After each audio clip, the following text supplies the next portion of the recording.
Hi, everyone. Good morning. This is O.G.Starwars, and my guest today with me here is Stig. And of course, look at my mug here. It's Vader. So, the very first question that I ask you guys that you guys know is what is in your mug? What are you drinking? What is your choice of beverage this morning? And I say this morning because I am experiencing the morning time here in America, the East Coast or the she's East. I am not even East, West Coast, and yeah. So what's in your mug? So share in the comments below, and I have been chatting a little bit with some people that have been in the chat before we began, Are you and some are you people. Okay. saying are, are you saying you mugged Vader this morning? Yes, I mugged him. He's now mine. I am stronger than Vader. No, I'm joking. Let's see here. So, and I'll tell you guys what we're going to talk about today. So today's going to be a fun chat, fun live stream. I missed you guys from last week. I had family emergency, and my time and my energy went towards that, and that's all I'm going to say. And those who wished me gave my family or me well wishes on YouTube. Thank you. And those who did it on Twitter, thank you so much. So we have that guy says here, and I've been chatting with him a little bit off and on. Then we have Miss Teresa Martin here. Good morning, you two. And Jennifer G, Zero Fall. And let's see. Zero Fall is a stand-up guy Yeah. because he never falls, right? I fell right into that one too. Pun intended. Okay. So, and then Mr. Dystopian, good morning. Jefferson, how are you doing? Let's see here. And then we have the Revan Knight and Subhuman 84. Good morning. And Chief Eddie, good morning. Jamie, good morning. Alformo Doritos. Oh, good morning. And so thank you guys for all coming in, and please share the video on Twitter and like and subscribe if you haven't had a chance to. So, all right. So we have my guest here, and he has been on here before. Some of you guys may know that. And so go ahead and Stig, for those that don't know you, and I'm pretty sure everybody may anyways, just introduce yourself. Hello there. Yeah, just friend of the family, not really a YouTuber. I just end up on YouTube quite often, and when I do, I try to make sense. That's pretty much it. It's just a normal nerd from Norway. Nice. Normal nerd from Norway. That's Yeah. kind of like a little, not a tongue twister, but the ends. Normal nerd from Norway. Say Yeah, that 5 times fast. Nothing fancy. All right. And I see that we have John Jenkins in here as well. Hello, hello, hello. And so again, what is in your mug? What are you enjoying while we sit here and chat about the Star Wars EU original lore, aka Legends? So on the agenda today, we are going to talk about a bit of Star Wars news I found that's very interesting, and that kind of breaks continuity with the movies, and that's no surprise. And it is called Star Wars confirms C-3PO remembers the whole Skywalker saga now. Yeah, which makes no sense because his memory was wiped in episode 3. Yes. The word itself, wiped. He got formatted. Yeah. So we'll go into that article here in a few minutes, and then the Hutt Gambit, which is the lore that we are talking about for Han Solo this week. And on top of that, Wookie culture, or Wookie, the Wookiees in general. So we're going to cover some fun stuff, but we're going to get into the nitty gritty, cringy stuff first so we can get that over and done with. So let's go ahead and take a look at that article. Let me pull it up real quick. I have a question from the Fandom Menace. Okay. I want to know what's in my cup. Oh, okay. Hi, Fandom Menace. I'll tell you. It is a big cup filled with Earl Grey and some sugar. Again, nothing fancy. Nothing fancy whatsoever. Simple fellow. Nice. I don't even have an email because Jedis are not supposed to have attachments. Well, if you have an email, just make sure no one sends you attachments, right? Yeah. Oh goodness. Let's see here. Okay, so let's pull up this article here. Here we go. Wrong one. There we go. All right, I'm gonna go ahead and close my screen here. So this is the article here. Star Wars confirms C-3PO remembers the whole Skywalker saga now, and how could that be? Just like Stig said, that we see at the Revenge of the Sith that Bail Organa orders C-3PO's mind to be wiped, and so let's get into this a little bit more here. Revelation about Star Wars: The Rise of Skywalker stories keep coming, and C-3PO now officially remembers everything he witnessed in the saga. So there we go. We have him from the beginning when little Annie was building him, to that looks like a scene in Rise of Skywalker. According to the new novelization, The Rise of Skywalker, C-3PO now remembers the entirety of the Skywalker saga. The droid duo of C-3PO and R2-D2 are ever present throughout the original Star Wars trilogy. From the moment Princess Leia records her famous message to Obi-Wan in the jubilant celebrations on Endor, it was curious, however, when the droid returned for the prequels and 3PO's maker was revealed to be Darth Vader himself, Anakin Skywalker.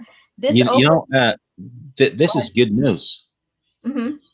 because now 3PO can tell Ray she's not a fucking Skywalker. There you go. He's like, I don't remember who you are, bitch. No. Yeah. Sorry, I had to add that. I know he's more formal than that, but yeah. This opened up a host of questions, such as why the droid wouldn't just tell Luke Vader was father. Oh, but they need to correct that. But that problem was addressed when C-3PO's memory was wiped in Revenge of the Sith by Bail Organa to avoid any secret slipping from the notoriously chatty robot's mouth. Why R2-D2 reveal anything remains a mystery, even to Mark Hamill. So let's go ahead and touch bases on this part of the article here. It gets more tacky as we go along. Well, Go why ahead. R2 didn't reveal anything is not that big of a mystery because R2 is a robot. He's basically a cell phone. Yeah. So he wouldn't even understand family Mm-hmm. Yeah. or things like that. So why the But heck would he say something that isn't relevant, right? yeah, and what another thing too is that R2 units and those type of things that are that help operate the star pilot or star fighters and stuff. They have translators inside the pilot ship so that you can understand what your astromech is saying. And but what's interesting about that is that R2 is very, very unique. And if you are very familiar with him in the EU, especially when we get into Darkness Trilogy, R2 knows a lot, but he is very special because he understands the repercussion of if he tells these stories to the Skywalker's twins and to the Skywalker families. He basically wanted to protect Luke from finding out the truth because he didn't want Luke to malfunction or break down basically.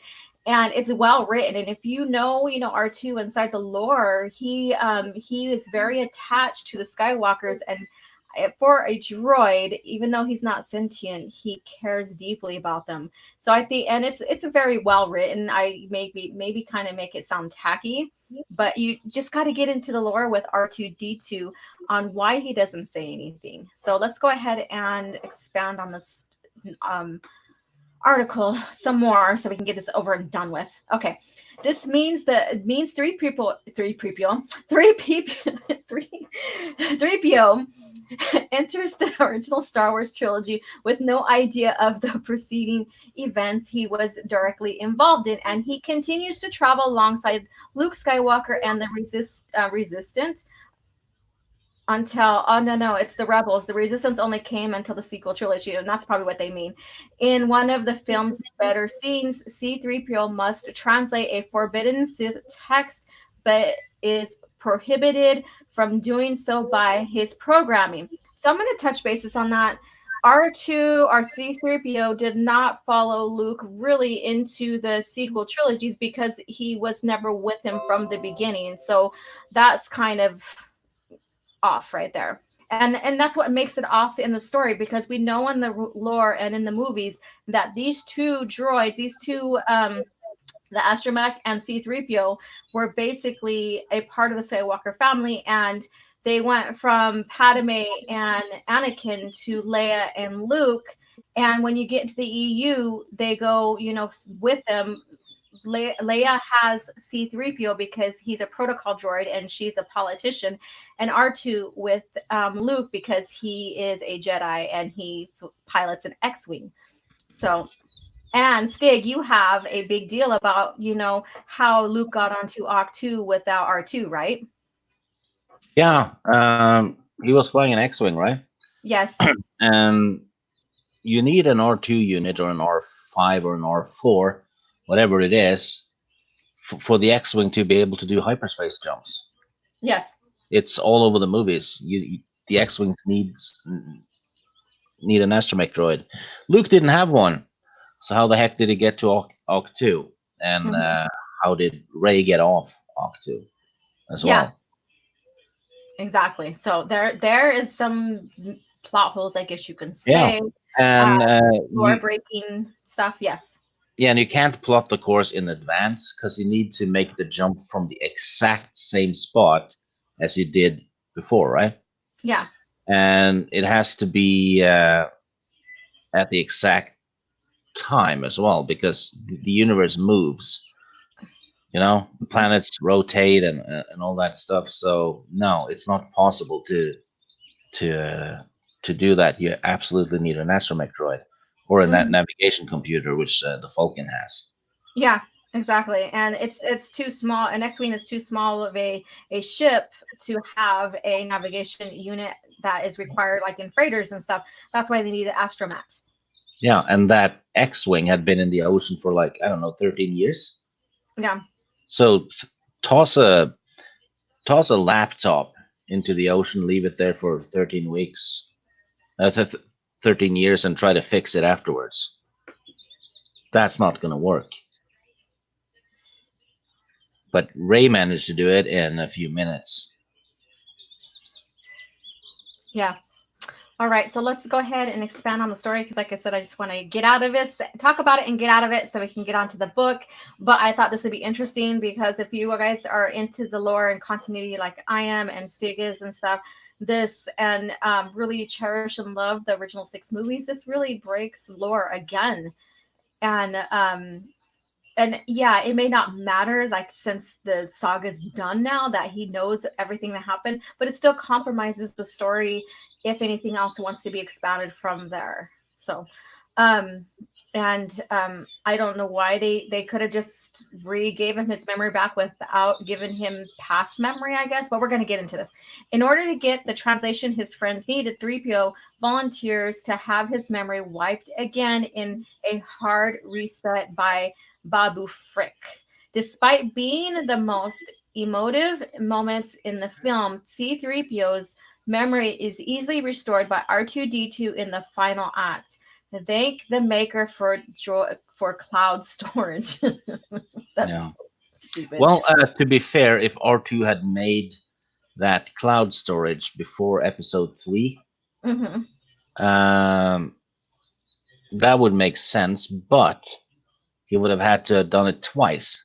He would have Yeah, had to done it later on as well. yeah. I will share what does not make sense with even that. Do you in The Force Awakens, R2 goes into basically a coma. He goes to sleep because he is trying to download something like the map or something that they're looking for, and his memory is so like stored and has so much information in that he's having a hard time. So if he does have that memory of R2, it still doesn't make sense, because then he's never been rebooted at all throughout the whole saga that we know of.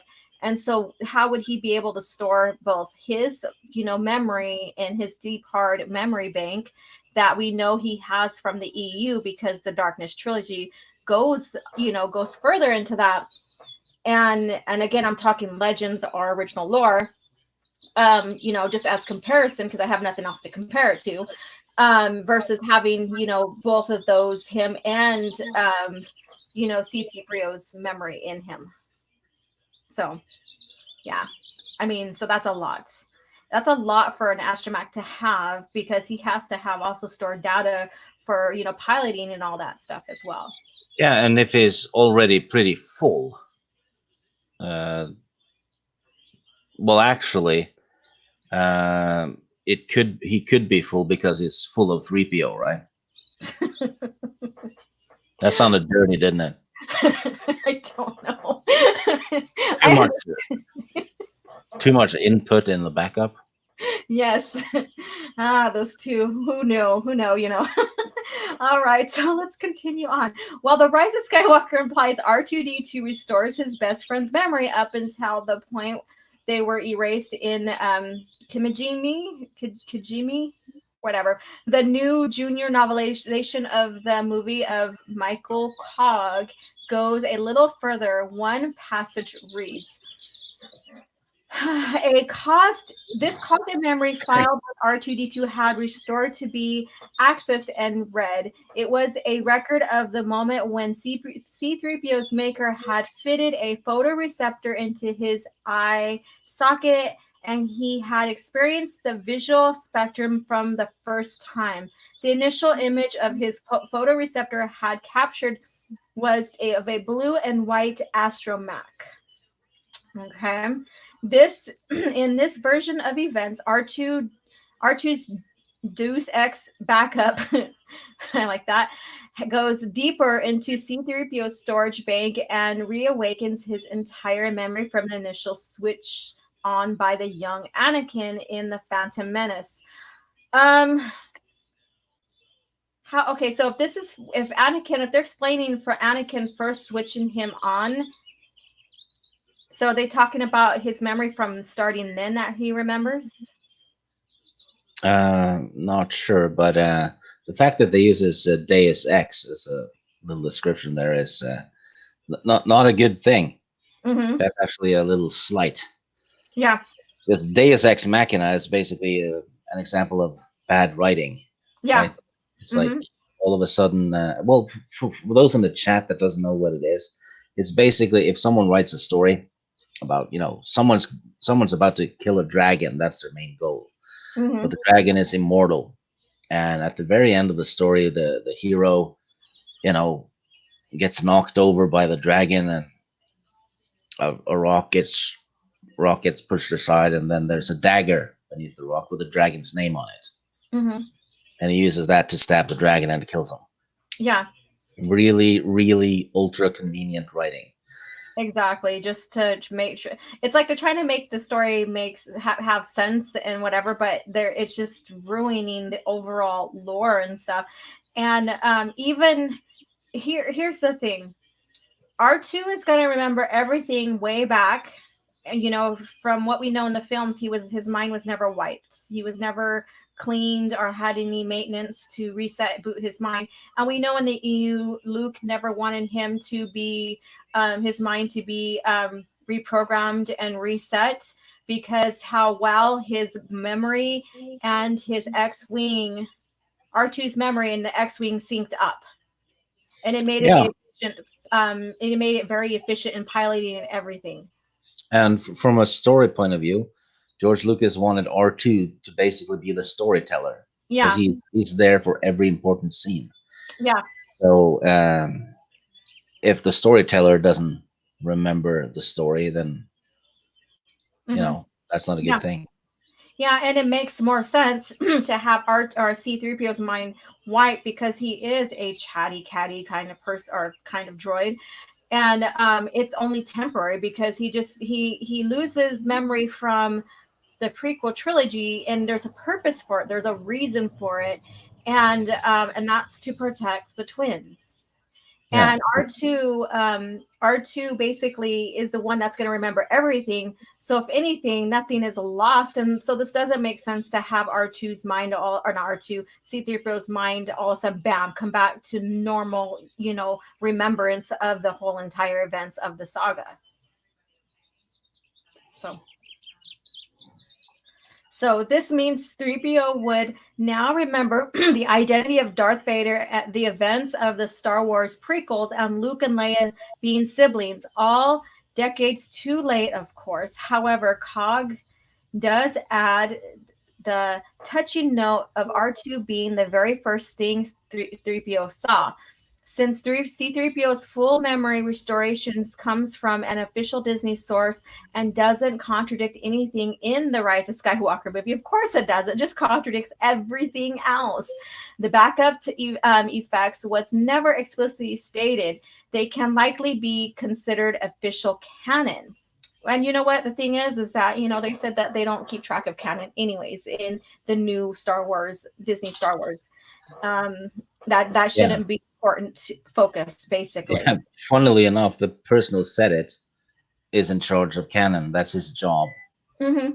Yeah. So yeah, the story group's job is to keep canon and continuity, and one of them says canon is not important and continuity isn't important, or Yeah, whatever and word. that was Matt Martin. So Yeah, you guys look that up.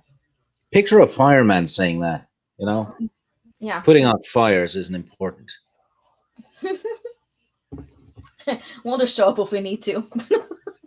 Yeah, just no. Oh, damn. Okay, the junior version of the Rise of Skywalker's novelization seems to be following its grown-up counterpart by filling in the memory gaps left by the movie's plot. Oh, they're admitting about the plot holes.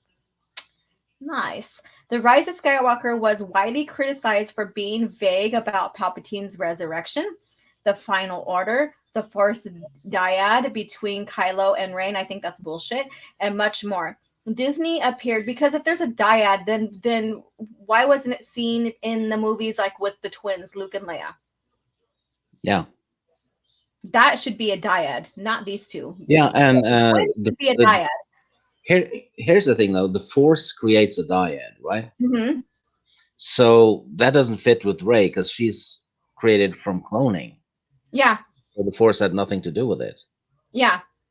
Yeah, and then if you look in the original lore, the Force basically went against anybody that was trying to create or clone new beings, and it could be very minor because we see like in Starkiller, it didn't really affect them that much. Then we have like George Sabayoth and Luke who were affected by the Force, and then we also have like with the Thrawn duology, when they're trying to clone Thrawn, they use the Yisla Mary to help slow down the effects of the Force trying to sabotage, I guess you can say, the creation of Thrawn. And yeah, and they Force using clones ended up being batshit crazy. Yes, exactly. And which might be true in Rey's case, but because she seems to think she's a Skywalker just because she talked to two of them. Yeah, just because you looked at it back at them. Yeah. Oh god, I wish I have to pull up that meme that I made. That was so funny though, about her looking back and seeing Jar Jar, and then she goes, "I am Rey, Rey Binks." Yeah.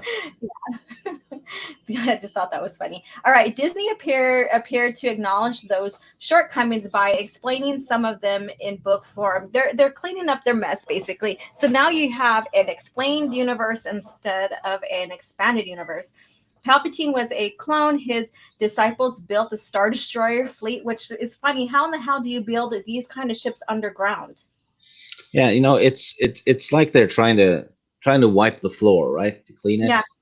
But the person they have using the mop is naked and has diarrhea, so it's not helping. That is a very disgusting visual. Thank you very much, Stig. But I get it. Rey repaired Luke's X-wing before flying to Exegol, and that's the thing is that, bam! All of a sudden she can. And I understand she is a junker, but doesn't mean that she fully knows how to repair stuff like that. I mean, salvaging versus repairing something as intricate as an X-Wing, does that make sense? No, and the pieces as they have to be compatible as well. Exactly. And pulling stuff from the burning X-Wing or the burning TIE fighter that she flew in there. Now you're dealing with like, and I'm just gonna put our real world in this because it makes sense. You're going into like wiring that's melted inside that burning TIE fighter and all the components melting in there. So how in the hell is she gonna repair something and rewire something from that TIE fighter like it said, even though it's melted? Yeah, and think about the navigation computer and all of that's in Yeah. the X-wing. It's Yeah. been in salt water for 13 years. Yeah. It's not gonna work. Mm-hmm. If It's you not. if you drop a cell phone into salt water, it's dead right Mhm. away. Yeah. Well, what they're gonna say is, "Oh, well, look at Luke. He crashed in the swamps on Dagobah." Yeah, and he spent a long time cleaning it, and Yeah. it was only in there for a day or something. Yeah. It wasn't that long. Not nearly as long as the X amount of years. All right. The additional information came thick and fast, and apparently hasn't dried up yet. So, well, yeah, it's a big old huge blob of a mess, and it's very moist. In fairness, the restoration of C3PO's memory wasn't something fans were questioning a great deal after the rise of Skywalker theatrical release, but it was a moment that drew criticism. C3PO's decision to sacrifice his memory banks was a key moment in the final film of the Skywalker saga. And you know what? I heard that it was kind of pointless as well. So, I mean, because they got to Exegol without, like, everybody got to, like, the whole damn resistant fleet or all these people came to Exegol without that information. No, no, the information got broadcasted. It got Uh, broadcasted. Okay, yeah, after they got there that's first right. time, Okay. but because they followed Ray or something, but Kylo got there, That okay. Then yeah. and so everyone needed those wayfinders. Hmm.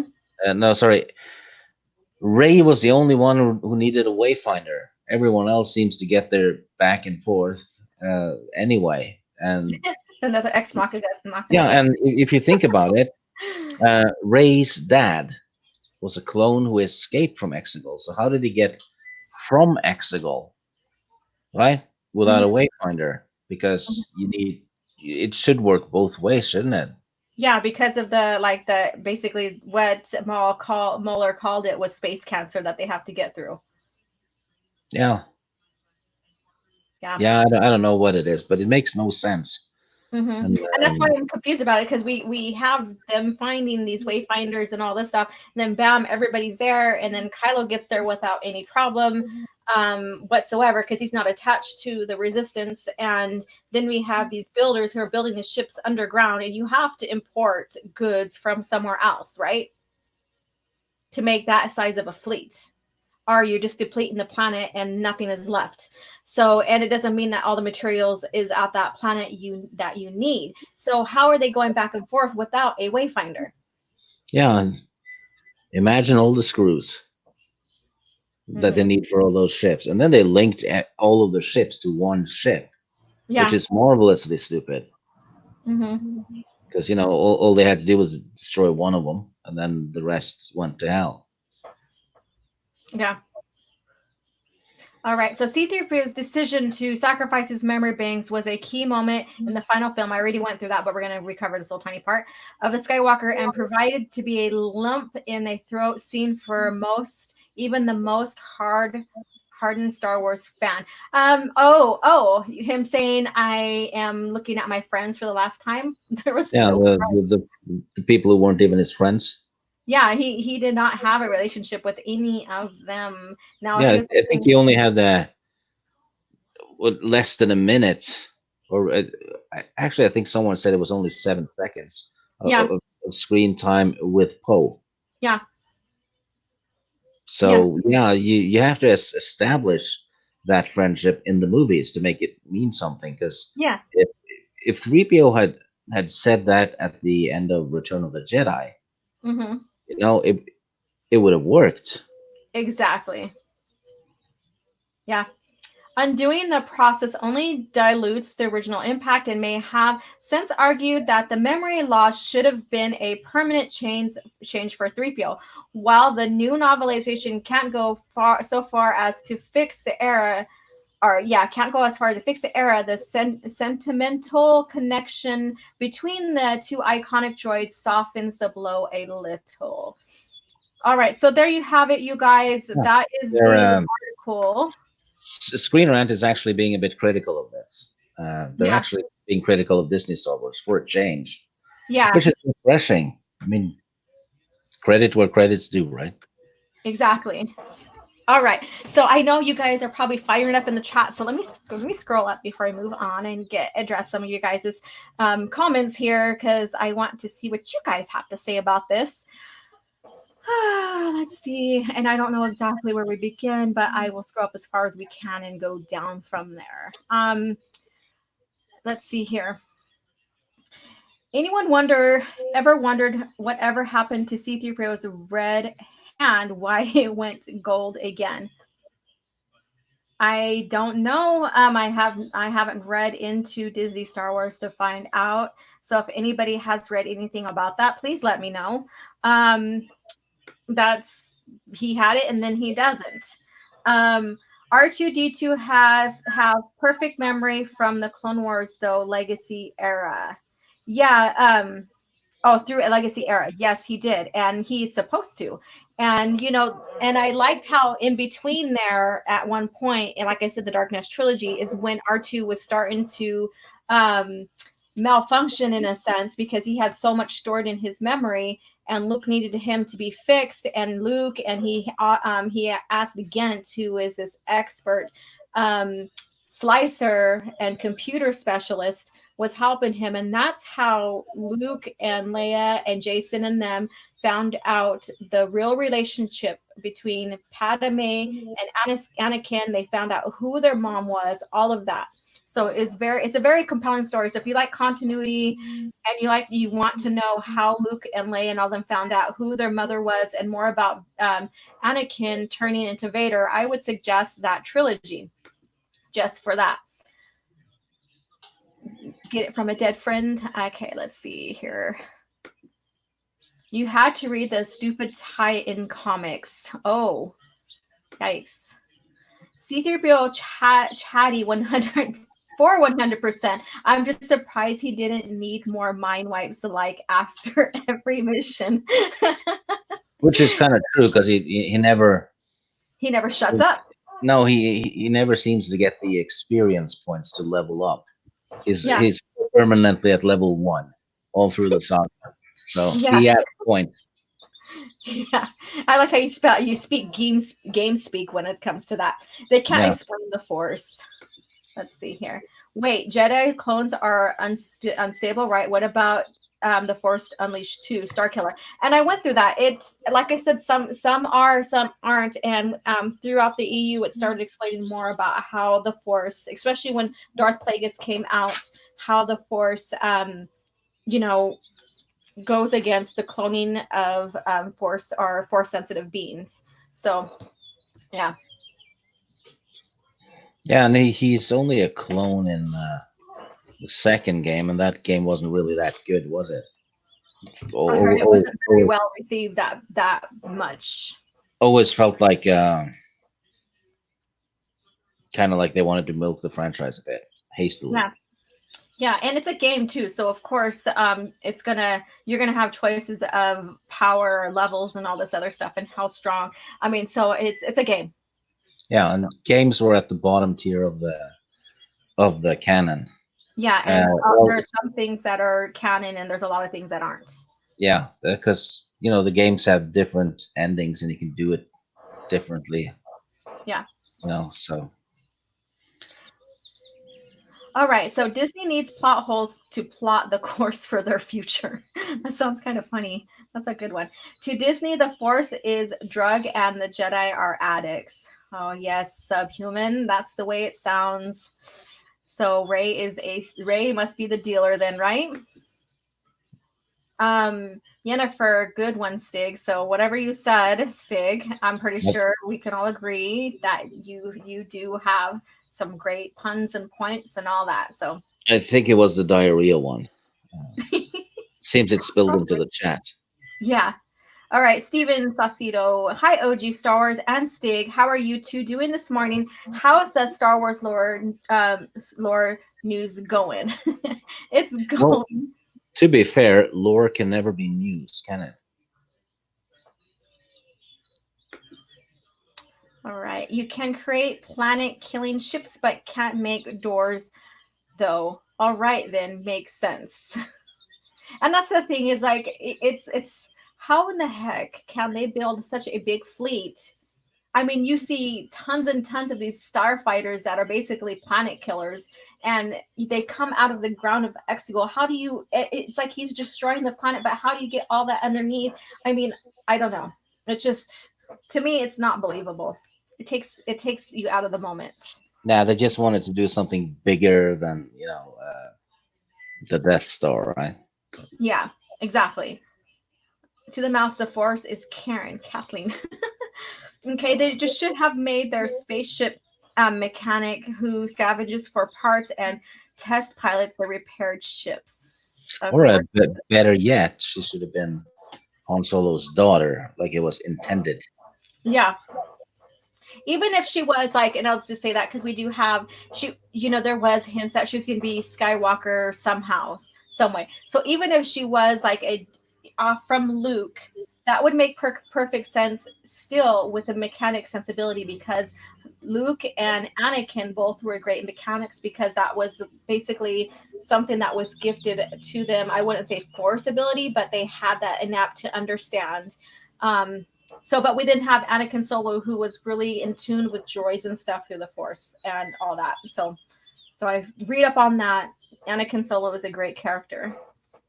So You know, off topic, but since we're talking about Wookiees later today, right? yeah.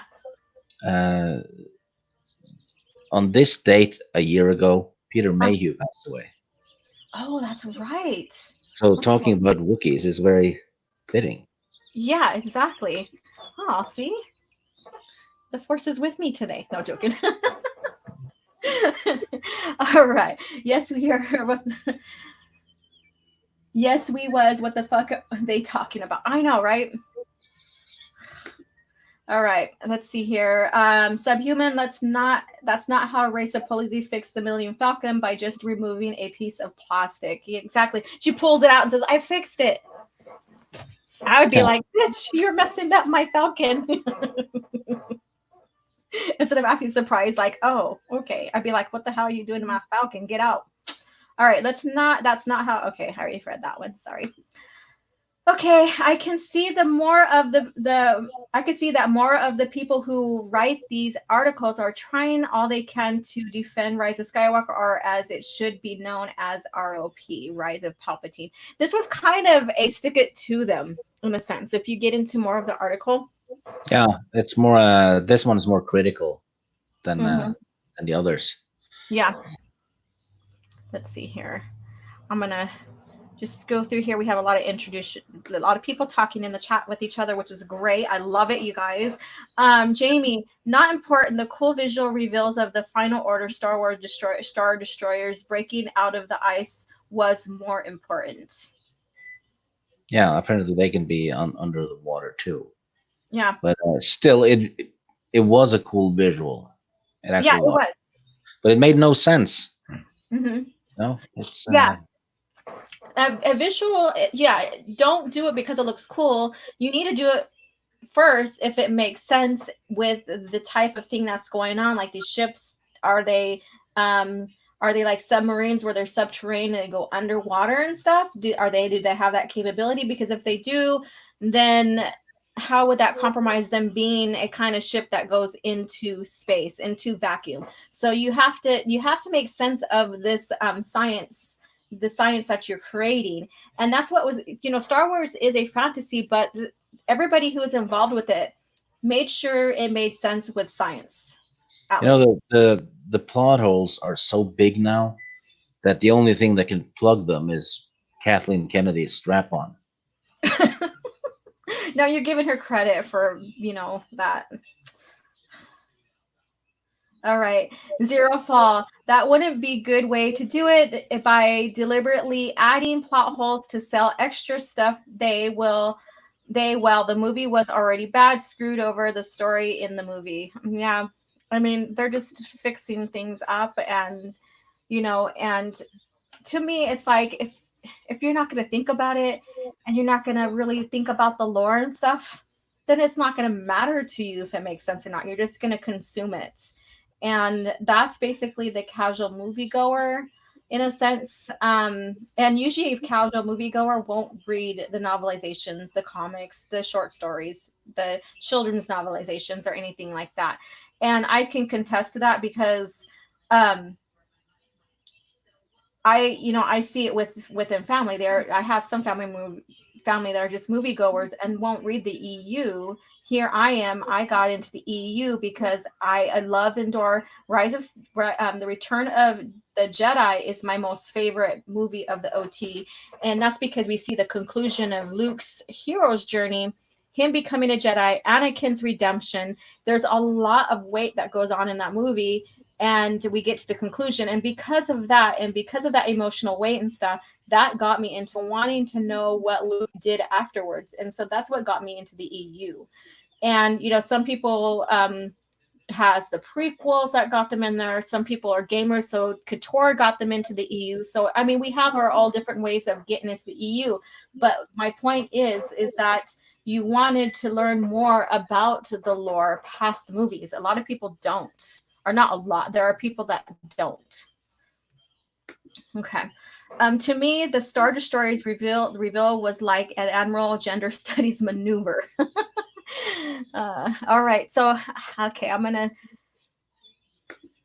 yes, Return of the Jedi is a perfect ending, and I'll be on Abunas's live stream for that in appreciation of the OT. We are coming upon Return of the Jedi, and again, that is my absolute favorite one of the OT. I adore every single one of them, and I get that I love A New Hope because that's what begins it, and that is always in my heart. But I love the conclusion because we get to see everything come to an end in a sense, and Luke become a Jedi.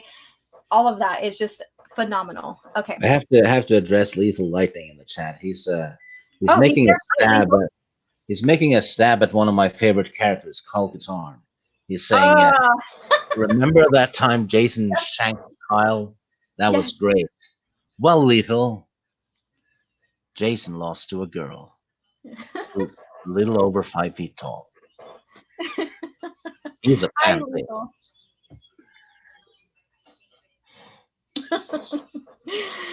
Let me see here. I'm going to scroll down to his. Look at this. He's like taking joy in this. I could just hear him now. This is awesome. You guys are so funny. Okay.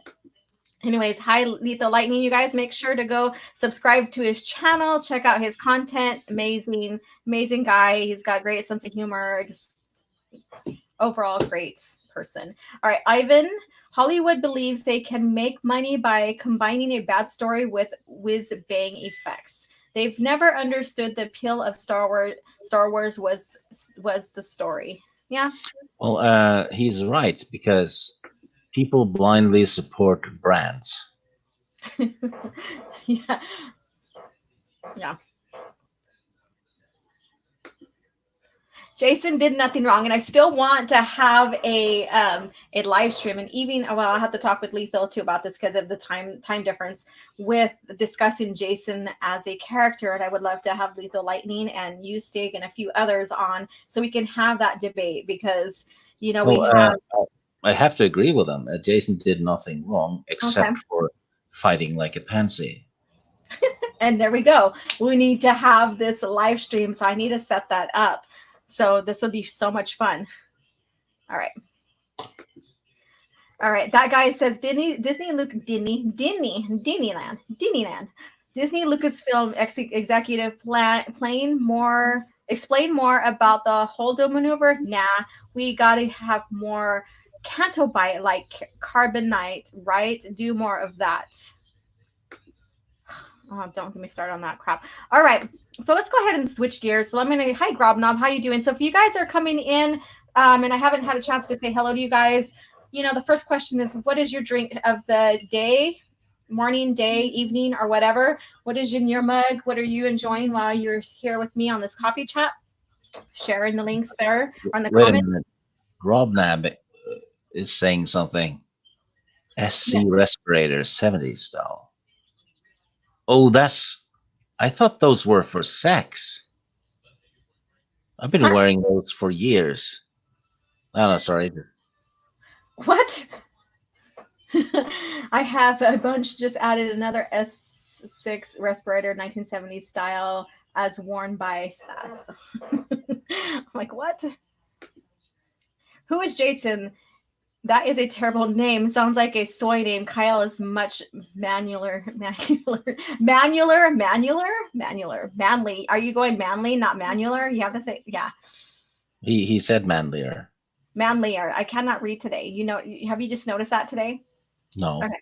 Okay, good. Because I cannot read today. All right. All right, so let's go ahead and start switching gears here. Since we're starting to get more into the EU and with the talk of Jason and the banter between that, is that we have the Hutt's Gambit here. And so I want to play a couple of clips as well, but I'm going to share some interesting facts. So if you did not see or watch my video on this, you can go back and watch it, but I'm going to share it here anyways. So in this book, AC Crispin and this really made great continuity with basically a lot of the lore, not a lot, but with the lore pertaining to Han, and even Brian Daly as well with that. And so this is evident that they maintain continuity. And for those anti-EU people saying, "Oh, it's a mess," 90% of it or 100% of it, whatever they say, is a mess. This is proof that they work together, and with George or the story group together, with the rules set before them on maintaining continuity. So this is basically enhanced story.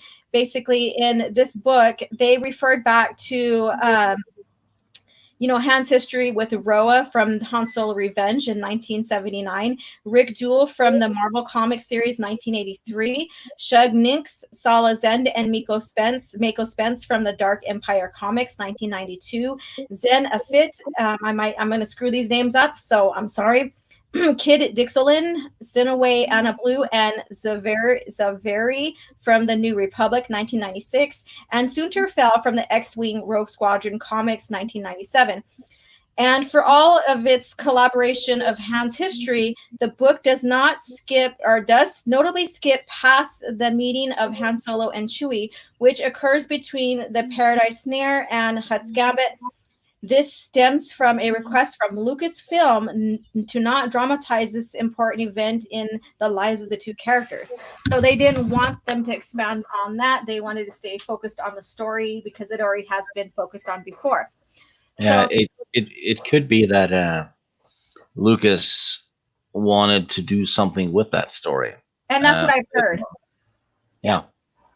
Yeah, so that's what I heard. So in Hutt Gambit, we have Han here, and he realizes that Chewie is dedicating himself to him, and as his life debt kind of situation.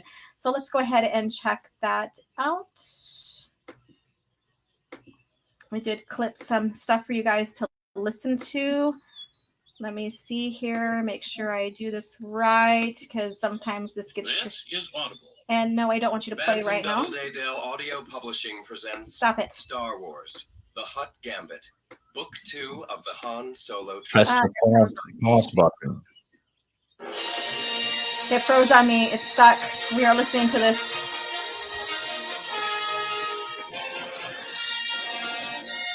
For 2 hours and 59 minutes.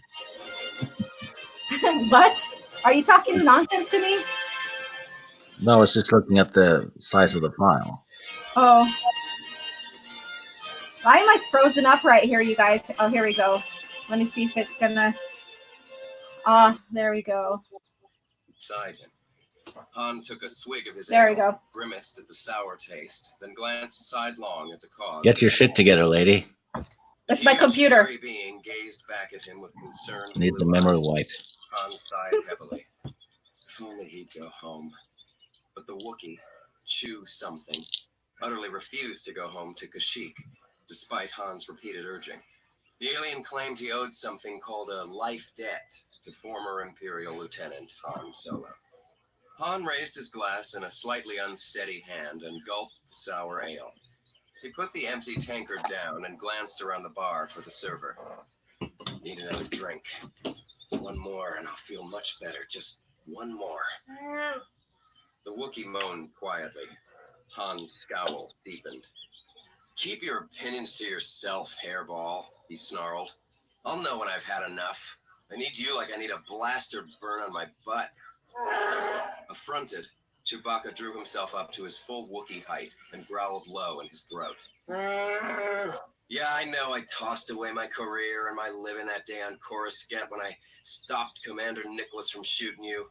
I hate slavery, and watching Nicholas use a force whip ain't a particularly appetizing sight. I know Wookiees, you see.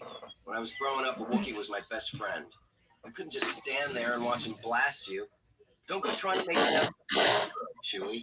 I don't need a partner, and I don't want a friend. My name says it all, pal. Solo. Chewie stared at Han for a long moment, then he snorted disdainfully, turned, and strode out of the bar. Han wondered disinterestedly if he'd actually managed to convince the big hairy oaf to leave for good.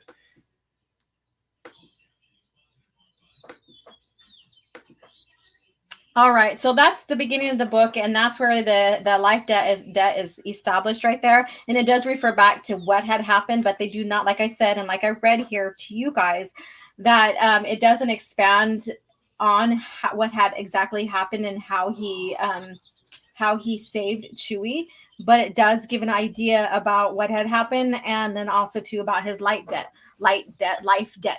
So, do you have anything to say accordance to that, Stig? No. No. He's like, no. Okay, let me see here. It says it should have been Ben Skywalker versus Jason in the final battle. That wouldn't have made sense whatsoever. He would have turned dark, and that was established in Inferno. If Ben went ahead and pursued Jason Solo or Darth Caedus, he would have went dark. So that was established in Inferno that he couldn't do it either. Yeah, and it's also the thing with a light twin and a dark twin. Mm-hmm. So yeah. That's a little bit of that. But it would have been fun to see Ben fight Jason, but I think Ben would have lost badly. Yeah, because he was still Padawan. He was still learning. If you know Ben's story, he would have he cut himself off from the Force when he was little, when they were sheltered in the mall, and so Jason was basically the one that was able to have him trust in the Force, and so he started later in life in training versus Jason, and Jason also has a lot more experience because of his 5-year hiatus with learning from different Force societies. So that wouldn't have been a good match whatsoever. You know, if you have a Star Wars movie with Ahsoka fighting Rey, it would be the longest movie ever because both of them are immortal and undefeatable. I don't know. That would be a good fight to see. Because, you know, we have Kennedy doesn't want her beloved not to be killed, and then we have Filoni not wanting his beloved to be killed. So that would be interesting. Okay, let me see here. All right, so that's the beginning of that, and I'm going to go ahead and take a look at some more clips here, what I have going on. Let's see here, chapter 1.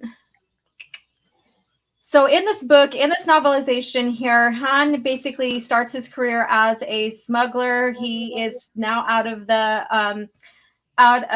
Imperial Navy. He was in there for 5 years, and the reason why he got out was due to the fact that he frowned upon slavery. He did not like how they were treating the Wookiees and other slaves, and witnessed Chewie going to get blasted, and so he stood up for him, and from there he got dishonorably discharged. He basically, the Imperial Navy also blacklisted him as a pilot as well. So, and then we have Bria Theron that basically leaves him because she's trying to, break away from her addictions from the Tulundo Teal and their religious cult that she was involved with. And with that, they basically hummed out or throated out some pheromones and chanting that made humans addicted to them because of that. And they also their reason for that is that they were using them as slaves for them in the huts. So, yeah. And let's see here, chapter 2. So there's a little bit of story on that. So it's going to try to play. No, you didn't try to play. Thank you. Am I on chapter 2? No, I'm not. This thing just loves me today. There we go. Chapter 2. And no, I don't want you to play. All right. So we're going to fast forward a little bit. And if you guys ever wondered how Lando and Han became friends, this book expounds on it a lot. So this book is not only like Hutt centric with the crime lords of the Hutt syndicates and stuff in the Outer Rim. Basically, they are also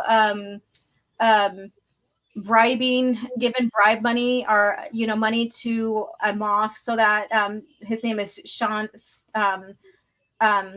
Shield. Is that his name?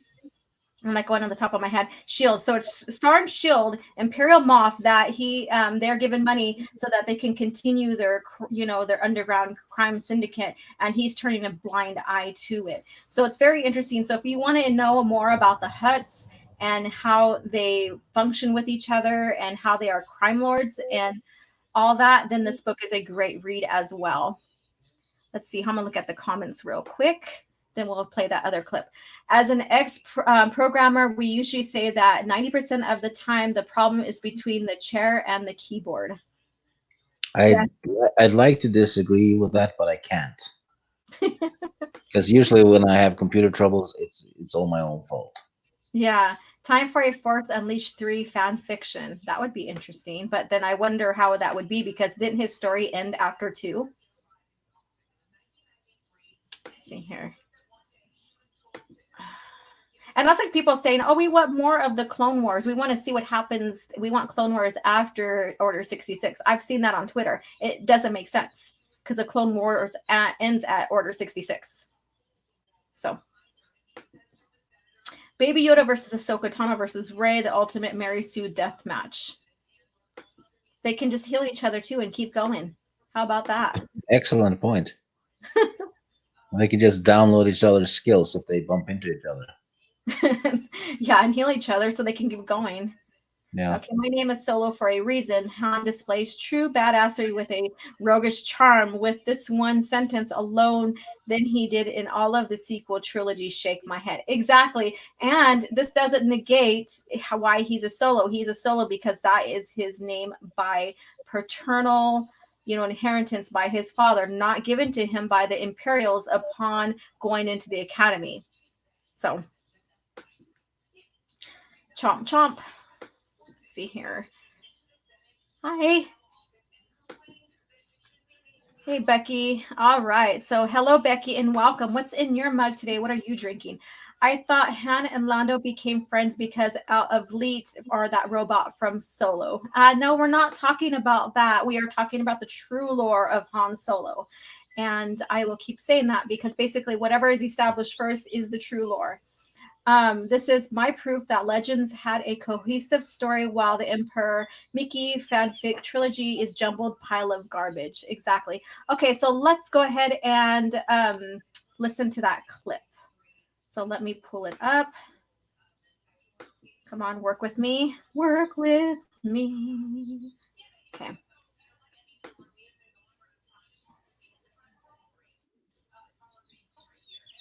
All right. She was lonely. Okay, let me fast forward that. Searching for Chewbacca. Where's Chewie? Their wares allowed. Without warning, something jabbed him in the right buttock. Steely fingers clamped onto his arm and dragged him into an alley. Han realized with horror that he couldn't fight back. Drugged. Oh no! After relieving Han of his blaster, his captor walked around him, and Han finally got a look at him. He wore full-body Mandalorian armor. Don't waste your energy, Solo. I jabbed you with a dose of a handy little potion they've come up with on Ryloth. You won't be able to move for several hours except at my command. By the time you can move under your own power, we'll be aboard my ship and halfway to Elisha. Now, I'm going to pause it here. That is Boba Fett, and he is trying to take his bounty upon Han.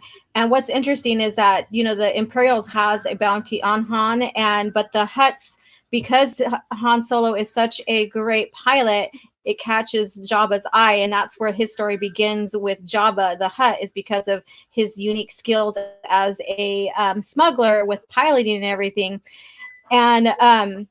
And so the Hutts basically tell at one point Jabba that, or not Jabba, Boba Fett, not that he can pursue Han, but he cannot kill him. And so now he has two bounties on him, and he's gaining all these bounties on him throughout this trilogy and stuff. So it kind of explains a little bit why, you know, Jabba is looking for him and why Boba Fett is after him as well. Now walk. Turn right at the mouth of the alley. Soon they were walking down the aisle between two huge Derosian-built freighters. In just a few steps, they'd be at the bounty hunter's ship, and that would be it. As Han marched woodenly forward, he caught a blur of motion out of the corner of his eye. A figure stepped out from behind a freighter's massive stabilizer fin, and an authoritative voice said, "Freeze, bounty hunter. Move and you've had it." The hand that had been resting lightly on Han's arm fell away. The Corellian, of course, was unable to stop walking. Relief washed through him. I'm saved, only to be replaced with terror. There was an air shaft between him and the ship. Unable to stop himself, he was going to walk right off the edge. Then the voice called after him, "Hey, you, Solo, stop!" Han felt himself halting and was again flooded with relief. Fortunately, his body would obey orders from anyone, not just the unknown bounty hunter. "Turn around and come back here," the voice added. Joyfully, Han obeyed. As he walked back into the shadow of the freighter's stabilizer fin, Han got a good look at his rescuer. He was a human male, approximately Han's age, maybe a couple of years older. Slightly shorter than Han himself, he was slender and fit. He was clean-shaven with curling black hair, dark eyes, and skin the color of vine coffee lightened with Tralodon milk. As Han approached him, he smiled, an exceptionally charming smile. "You may stop now, Solo," he said, halting Han well out of range of his erstwhile captor. Han stopped and stood watching as his rescuer's thumb moved on the firing control of the blaster. The stun blast hit the bounty hunter, and at such close range, even his Mandalorian armor couldn't deflect its effects. Han's rescuer gestured. "Help me pick him up." Together, he and the newcomer carried the unconscious hunter towards his ship. Han wondered what they were going to do with him. It wouldn't be long before he regained consciousness. When they reached the ramp leading to the airlock of the bounty hunter's ship, they laid the bounty hunter on the permacrete. The newcomer then proceeded to search his pockets and all the concealed places in his armor. "Hello, what have we here?" he exclaimed as his deft fingers encountered several vials in the bounty hunter's belt pocket. After holding each vial up to the light so he could read the label, Han's rescuer flashed him a roguish grin. "You're in luck, Solo," he said. "This is the stuff he shot into you." He held up a blue vial. "And here's the antidote." He held up a green vial. Han waited impatiently as the newcomer loaded the injector with the substance. He felt himself tingle all over. Moments later, he could move and speak. "Pal, I owe you," Han said, extending his hand to the other. "If it hadn't been for you," he shook his head. "So who are you, and why did you rescue me? I've never seen you before." The other grinned. "Lando Calrissian," he replied. "And as to why I saved you, it's a bit of a story. Right now we have to figure out what we're going to do with Boba Fett here." Han felt dizzy. Boba Fett? This is Boba Fett? The most famous bounty hunter in the galaxy had been hired to bring him in? Han felt himself tremble in reaction to the news. Calrissian was already loading the injector again, this time with the other vial, the blue one. Boba Fett lay quiet as Calrissian shoved the injector against his neck and triggered it. Moments later, Fett shivered. "Lie still," Calrissian ordered. The bounty hunter obeyed. "So now, what do we do with him?" Han asked. "I think we set his autopilot to blast out of here and set a course for some far system. Then we order him not to interfere with the course we've set. If this stuff takes hours to wear off, by the time it does, he could be sectors away." Calrissian paused. "He's killed so many people, I'm almost tempted to just shoot him. But I've never killed anyone in cold blood like that." He frowned, almost seeming embarrassed. "I'm not eager to start now, I have to admit." "Me too," Han said. "Your plan sounds fine. Let's get him aboard." Obediently, Boba Fett opened up his ship, and the three of them walked into Slave 1. Han and Lando strapped Fett into one of the passenger seats. "Are you a pilot?" Han asked Calrissian. "No, I'm not," he admitted. "Matter of fact, that's why I was looking for you. I need to hire a pilot." "You got one," Han said. "Anything I can do to help you out. Like I said, I owe you, pal." "We'll talk about that later. Let's get rid of our friend here."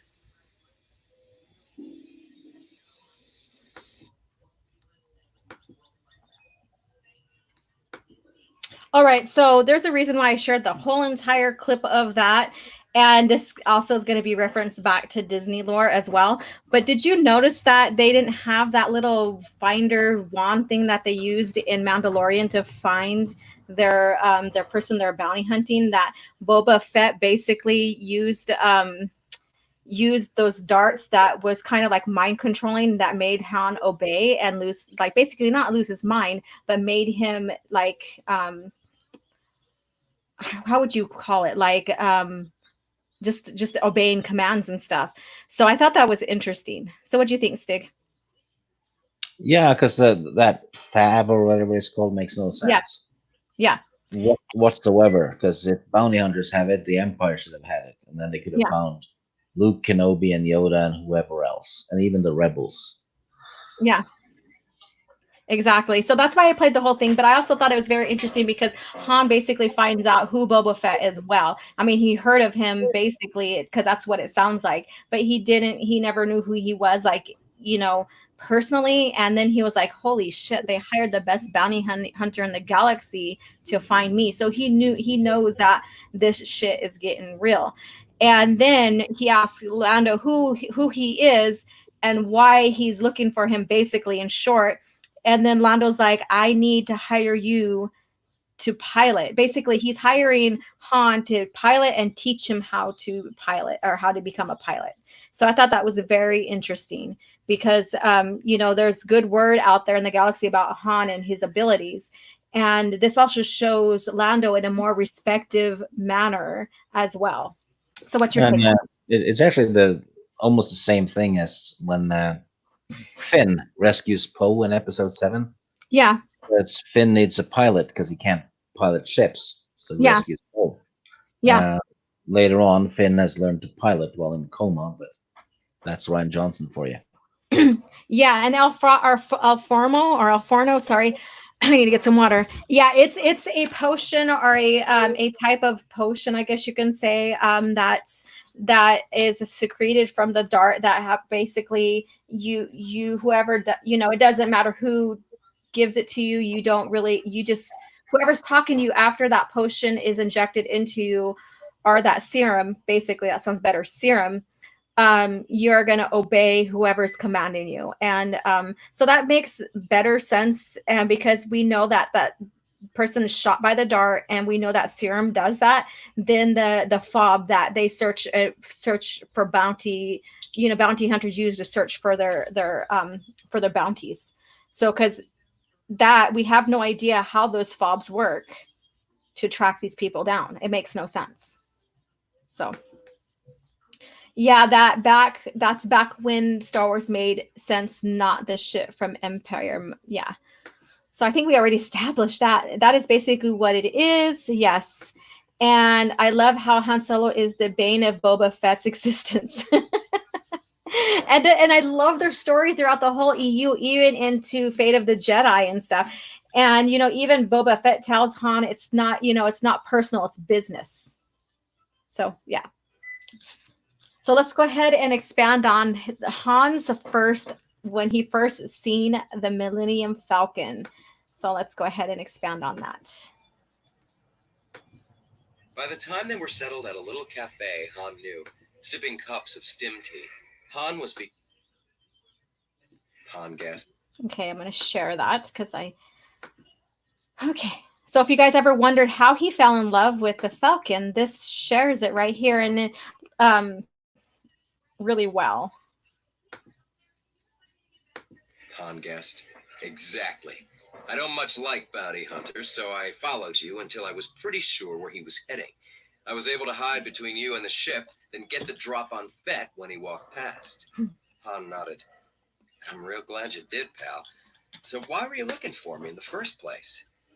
I was playing Sabak over on Bespin a week or so ago, and one of the players threw in a marker for his ship. High-stakes game it was. And you won the ship, Han guessed. That's right. So I want you to teach me to fly. Okay, Han said. I can do that. When do you want to start? Lando shrugged. How about now?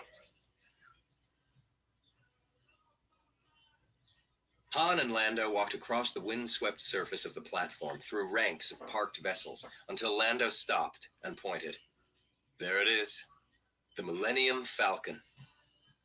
Han stared across the permacrete at the modified light stock freighter, Corellian-made and engineered Model YT-1300 transport. He'd seen plenty of them before and had always liked them. Corellians were good engineers as well as good pilots. But as Han stared at this particular ship, something strange happened. Without warning, he fell suddenly, irrevocably, irretrievably in love. This ship called to him. She sang to him a siren song of speed, of maneuverability, of narrow escapes and adventures and successful smuggling runs galore. Millennium Falcon is going to be mine, Han thought. Mine.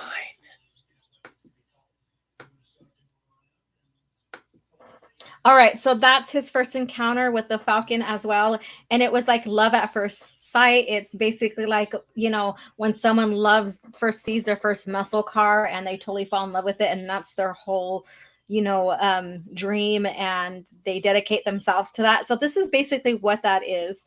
And so I thought that was very interesting. And from what I know, I think Solo tried to recreate that feeling, but it just didn't come through very well. So those who have seen it may want to expand on it a little bit more in the chat. But I think it's well done here because, you know, we have Lando who searches for him. They become friends. And because of that, because Lando wants to have Han teach him how to fly the Millennium Falcon. And so when he first pilots the Falcon, he falls more in love with it as well. So let's see what you guys have to say in the chats. And Stig, what do you think about that scene, or what's your input? Stig, are you there?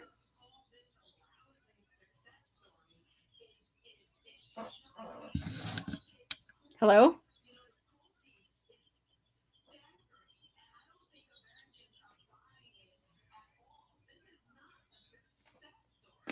Steve?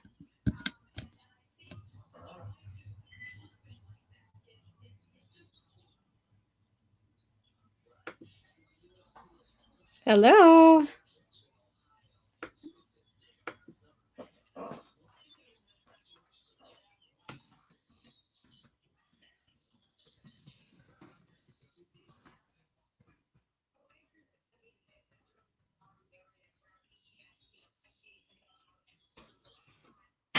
I think we might have lost Stig. Yeah, I think we did. Stig, hello. Wow. Okay, so let's go ahead and we're going to get into the Wookiee culture, and then we're going to wrap this up. So 2-hour stream is perfect.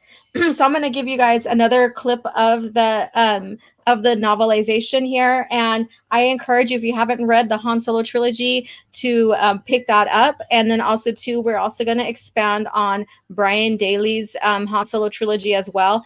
And basically, AC Crispin ties that well into this trilogy so that nothing is contradicted as well.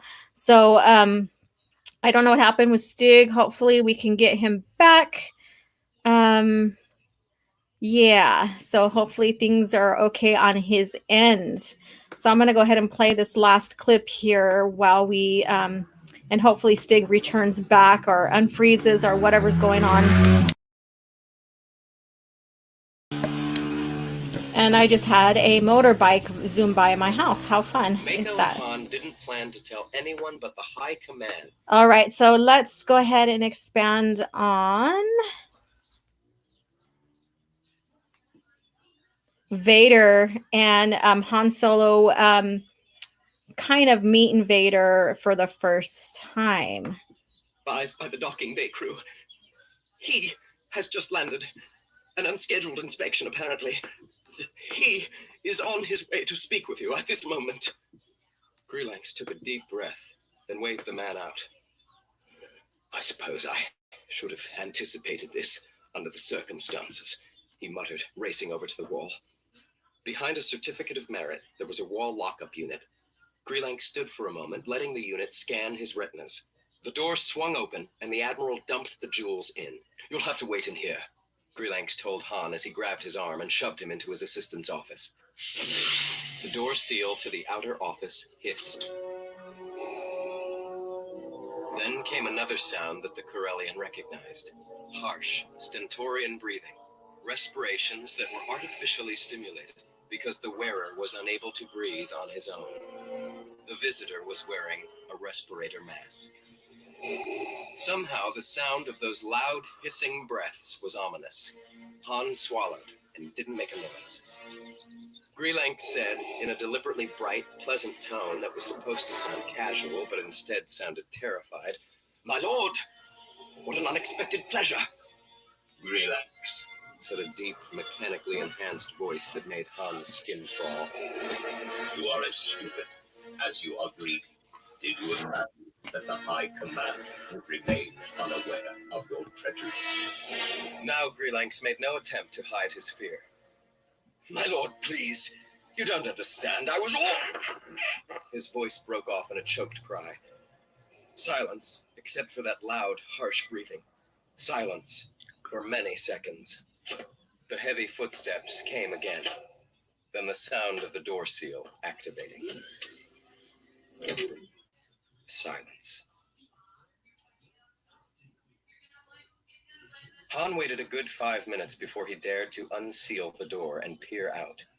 He wasn't particularly surprised to find Greelanx sprawled on the carpet. He checked for a pulse and found none. What was surprising was that there wasn't a mark on the body. Han stood there looking down at the Admiral's dead features, which were frozen in a look of utter terror. He shivered. Who was that guy? I am back. Went to fetch some more Okay. tea. Hi, Also, what happened? I went to fetch more tea. I wrote it in the private chat thing. Oh, yeah, I see it now. Sorry, I just forget about that. But I did not miss the fact that Becky Brown said I love Sweden. Well, That you Becky, Becky Brown has commented that I love Sweden. Oh, yeah, that banter continues. There's only one answer for that. Becky Okay. Brown, you're a bigger bitch than Carol Baskins herself. Oh my God, you too. Calm down. Oh, thank goodness, Stig. Yeah, I didn't check I keep forgetting that we have private chat, so sorry about that. So, Also, but I'm Tom McDaniel is asking if I'm a fan of Top Gear. And no, that's not where the name comes from. Stig is actually my real first name. nice. And there you have it, you guys. The more you know. Okay. Let's see here. Stig, you can't lie yourself out of this one. You fell asleep, old man. Oh, shut up, you twat. I went to fetch tea. Harassing my people here, Stig. Oh my God, that's funny. You guys are funny. All right, so I wanted to share that last clip with Han's first encounter with Vader. So I know you probably heard that one, Stig. So go ahead and expand on that if you want to, or if you have anything to say. I liked it. Mm-hmm. It's, you know, near Vader experience, right? Yeah, Um, and it fits with Vader's character at the time yeah. because he's rather ruthless. Oh yeah. Yeah, that's actually a highlight of the book. Um, Mm-hmm. I didn't personally, I didn't think the book was fantastic, Yeah. but I still liked it, and it has some good bits, and that was certainly one of the good bits. Yeah. Yeah. And like I said, I think this is and I encourage both Han Solo trilogies, read AC Crispin's and Brian Daly. And I think I'll go ahead and expand on Brian Daly's here soon in contrast with this trilogy as well. And then to go into the Corellian trilogy more too. So it sounds like we're doing Han centric kind of stuff for my channel right now, but I think it will all fit since we're expanding more on Han anyways. And Yeah. Oh, you know Becky Brown is saying, well, if you can highlight her next comment. this one. Yeah, Becky, we don't need to know about your sex life. Oh Lord. I seen that coming, you too. Okay. You had me at high. Oh, well, hi. Well, hi there. Okay, and that sounded dirty, Becky. Yeah, it's a badass scene and makes Vader badass, unlike the Empire Mickey is trying. Yeah, there's some things that are dumbed down. Damn bikers. I have someone speeding around. I have my window open too, but it doesn't make sense. You guys could, or it doesn't matter. You'll still hear them zip by my house. All right, so we are going to talk some about the Wookiee culture, the Wookiees in general. So let's go ahead and move on to that. So basically, as we know with the Wookiees, they're both in canon and legends are original lore because, of Chewie. And, their home planet is Kashyyyk. There is subspecies like the Rawooks and the Silverbacks. So that I'm reading legends, this is not Disney stuff. And for average height for males 2.1 meters, and average for females is it doesn't say here. I didn't write it down or anything. So yeah. And there's a lot of notable Wookiees here, like Baka, Chewbacca. There's Garbro. There is a Gunji, to name a few. Lubaka, Lumpuraro, basically, who is we see him in throughout the lore as well. That's Chewie's son, and so there's so many of them throughout the EU, and I know I missed a lot, but so the ones that you know about, go ahead and say their names, Stig. Well, the thing about the Wookiees is they all have a single name. Yeah. But it's a combination of two words, Chewbacca. Yeah. And Lobacca, and they all have meanings. Chewbacca means loyal protector, I believe. Yes. Lobacca means something protector as well. Yeah. Exactly. And so what's funny is that one of the famous quotes we know about Chewie is basically what Leia says in the original, or in A New Hope, or Star Wars. I didn't realize Wookiees had, or wait, no, that's the wrong one. That's a different one. I have all the shit written down, but yeah, what about basically what she says is like, get this walking carpet out of my way. And so we have that famous quote between her and Chewie's not first, but basically their, what's going on in her sassiness, basically. Also, she's technically being a bit racist there. Or she's being xenophobic, right? Yeah. Yeah. So they are sentient. They are basically classifications as mammals.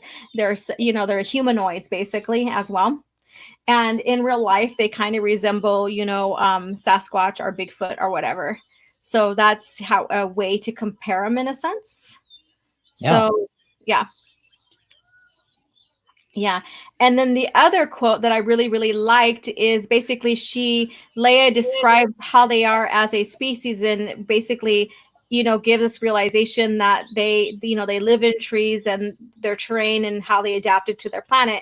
And basically what she says is, I didn't realize Wookiees had claws like those, though I suppose I should have. Your arboreal after all. And that's Leia Organa Solo, and that's from the Thrawn trilogy when she goes under the Wookiee protection on Kashyyyk. So, yeah. They know how to climb extremely mhm, well yeah, because their homes are high up in the trees. exactly. And so, Stig, go ahead and talk about the planet's basically ground, the floor, because we were discussing that earlier. So since we were discussing that and you brought it up, and I was going to bring it up, but because you mentioned it to me in backstage, go ahead and expand on how dangerous it is to be on the floor or the ground on Kashyyyk. Yeah, the video game Knights of the Old Republic has a huge part of the story take place on Kashyyyk, and they delve into the lore of the Wookiees quite a bit, their Hmm. society, and yeah, there's an area near the bottom of the forest. Well, it is at the bottom, in Hmm. pretty much like a danger zone of the planet, which is called the Shadowlands, and that's where they banish Wookiees that don't behave. Get sent to the Shadowlands to die because there's a lot of well, monsters basically, and Hmm. young Wookiees also go there to test themselves. Yeah, where they become men and they hunt, they become men. They are put through a lot of tests down there, and yeah, Yeah, and and as a side note, I mentioned the name.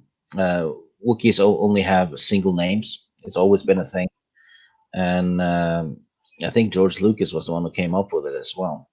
mhm. But in the High Republic stuff that's coming out, they have a Wookiee with a surname, Mhm. so they couldn't even get that lore, Yeah, straight. yeah, of course. All right. So the Wookiees' natural habitat was the canopy of the Rorschach tree. So basically, those are those trees, and a good description of them is in Legacy of the Force when Jason Solo was bombarding the Kashyyyk, and basically. Um, Catching the Worcester trees on fire to for them, harboring the Jedi there, and so that's basically he's destroying their cities. So they when so their Worcester trees and their groves and stuff are filled with cities. So we have Ruruk, that's hard to say, which is where Chewie's from, and I think that's the capital. I'm not too for sure. I think that is the capital.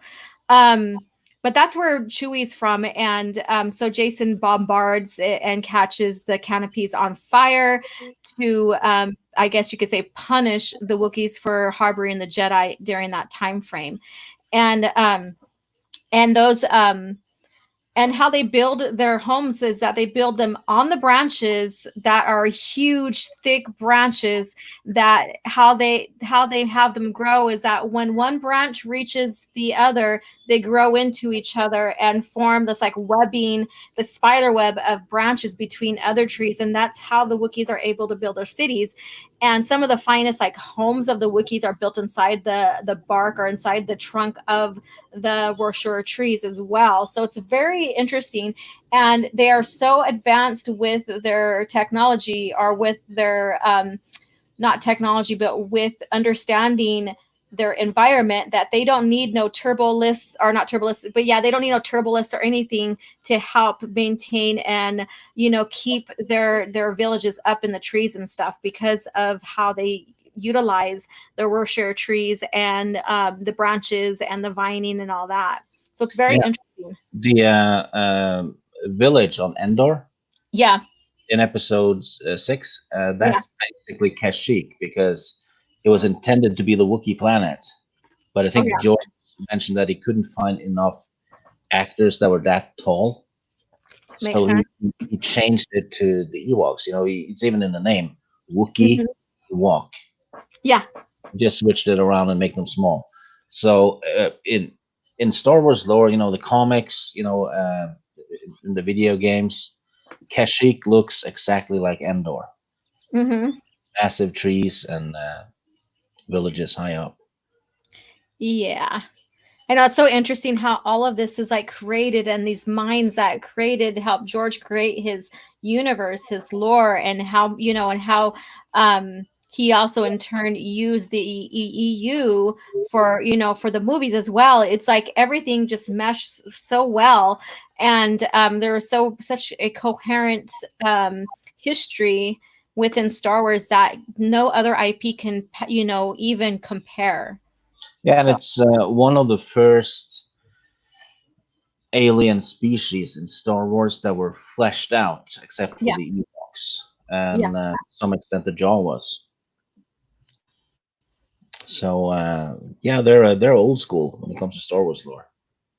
Exactly. So we're going to get on their children, or their pups, basically is what they call them. Like many other humanoids, the Wookiees had two sexes, male and female. Oh my God.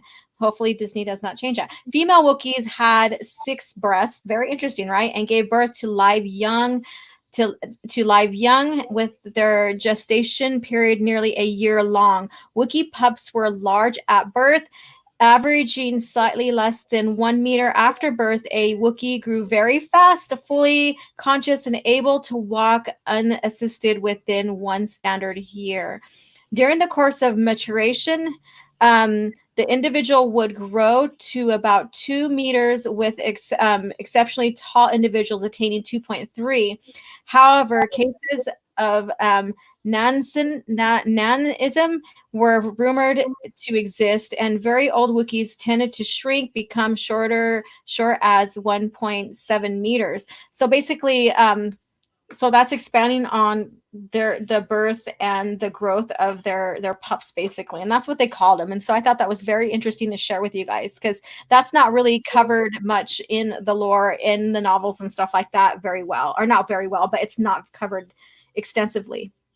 So Vertical Horizons, hi, how are you doing? Now I want to see a Wookiee and Ewok character where the Ewok rides a Wookiee into battle wielding a lightsaber. That's very imaginative. So let's see. Disney Wookiee. You can bet they'll have a rainbow colored hair or fur. Okay. You know, he's probably not right. They're gonna change the fur just to make them unique, right? You're gonna have a blue Wookiee or something. Yeah. Oh yeah, I wouldn't doubt it.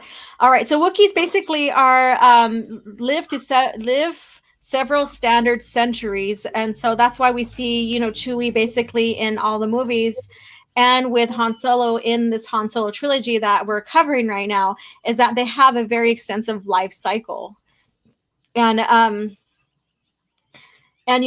it expands more on, like, infant Wookiees would remain in the nursery rings, for until they where they learned how to interact with their society and were taught to appreciate Kashyyyk's wildlife. So basically, there's a lot of training and teaching and stuff on how to get along and understand the Kashyyyk's wildlife, because, like, if there was a lot of poisonous plants and stuff, they had to learn how to understand the trees and all this.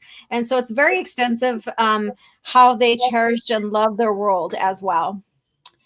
Didn't Lucas say in one of the interviews that he wanted a non-technical culture, but as Chewie was a pilot mechanic, the Wookiees no longer qualified, so he chopped him in half and called him Ewoks. I haven't heard about that one. No, because their culture is still non-mechanical, right? Yeah, yeah. Yeah, except for the Wookiee crossbow and a few other things, but they're very nature based. Yeah. And you got to understand, Chewie learned how to fix things and stuff because he was a slave Yeah. for the Empire. So that's where he got his skills from. And a lot of those skills that they learned from slavery, which kind of sounds like an oxymoron, but basically a lot of things that they had to do in slavery, they went ahead and took those skills and shared it with, once they were freed and stuff, they took those skills and shared it with their culture as well. So that was, so a lot of technical stuff wasn't necessarily what, in their culture until the Empire or until slavery hit them. And they are, if you look through the history of the Wookiees, they were subjected to a lot of slavery throughout their whole, throughout their years in the galaxies as well, their existence. So And the Trandoshans helped enslave them. Yeah. Which is why Chewie doesn't like Bosk. Yeah. O.G.Starwars, why did The Force Awakens try to have non-Wookiee women infatuated with Chewie when clearly has a family, or at that very least was likely only go for a female Wookiee? That's an excellent point, because in the new novels they point out that Chewie left to be with his family, right? Mm-hmm. So Maz Kanata hitting on Chewie, and she knows Chewie and Han. She knows he's married. Mm-hmm. So she's basically a homewrecker, or trying to be. Which, that's not feminist at all, is it, Disney? And expand on top of that, Wookiees are very loyal to who they put their life debt with, and marriage too. That was a big deal for them. And when we come into Rebel Dawn, that'll be explained more. So I can't wait to get that. So because in Rebel Dawn, Chewie gets married to his wife. So spoiler there. So we'll cover that some more later. That's why I wanted to cover some Wookiee culture, so we, everybody can understand what's going on in the development with Chewie and, the Wookiee culture, and what everything means to them, and why they're so dedicated to the beings that they bring into their lives. Because they don't trust. They don't trust. They have quick tempers. But once they trust you, and there's a reason for them, that person or that being that they trust to remain in life, they are heavily dedicated to them, almost to a fault. Also, it's why George didn't want Wookiees to be Jedi, because they're not qualified due to their fits of rage. Rage is the dark side, red flashing light. Yeah.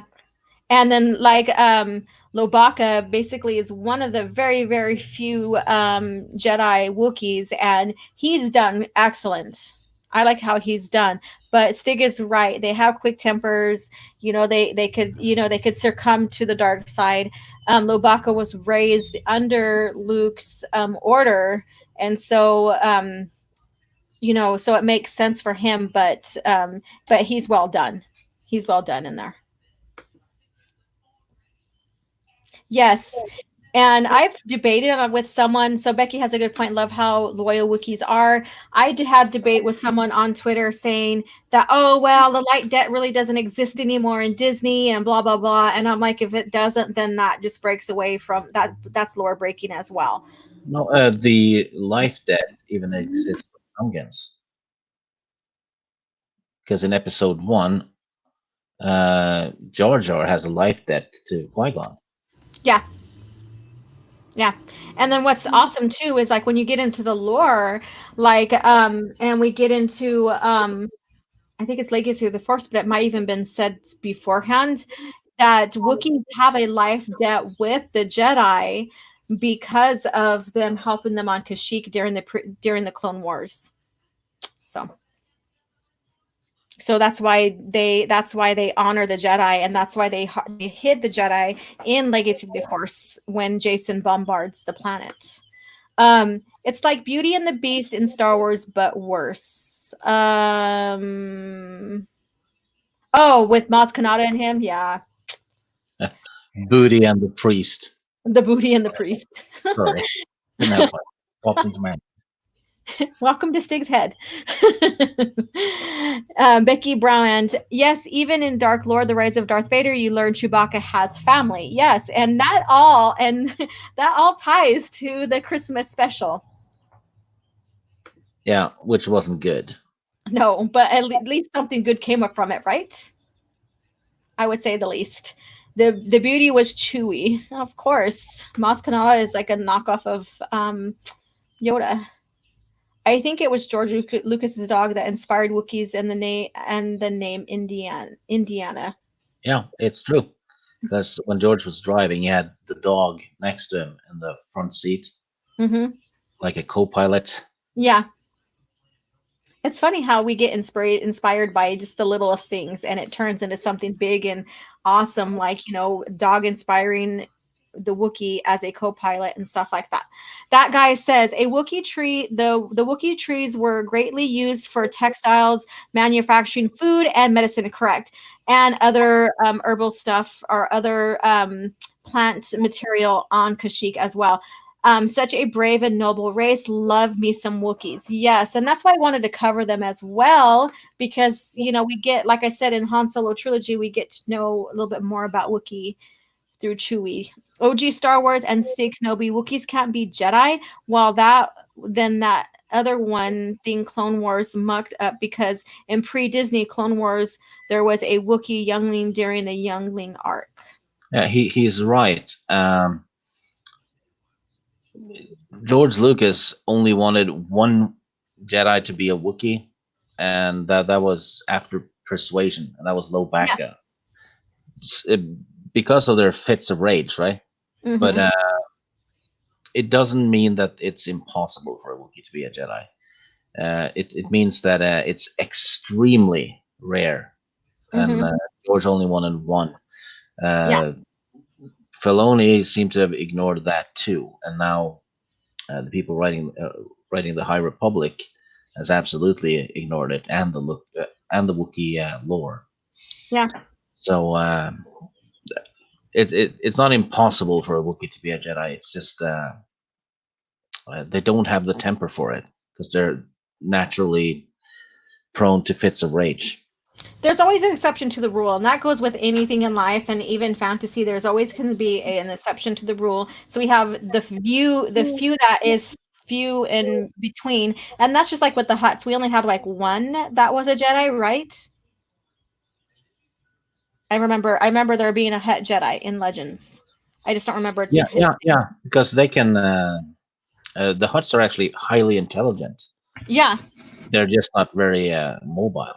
yeah, exactly. But highly intelligent being can certainly learn to use the Force. I wouldn't think he's that good with a lightsaber though, because Yeah. he's. And imagine finding a robe for him; it would be like a tent. Hmm. And the thing is that they'd have to have really good telekinesis abilities because of their immobility as well. Yeah. Hmm. Yeah. So let's see here. Let's go on. Oh, wait. Let me read that one again. Yoda said he had a good relationship with the Wookiees, so they made sure they would have a life debt for the Jedi. And he already had one, but the reason why they have a good relationship and stuff is that he went to the planet himself, and they also helped, with the Wookiees, battle against the droids and stuff. So yeah. Okay. Maz Kanata is a ripoff of Bea, author of Star Wars Holiday Special. I vaguely remember that. Really? Do you remember that? No, I've been trying to forget it for years. What race is even Maz Kanata? That's a good question. I never looked into her race at all. Let me look it up right now. It's called a piece of shittian. Piece of shittian. We'll look at right now. Let's see here. I never looked into it because I never really had a desire to. Okay, born species unknown.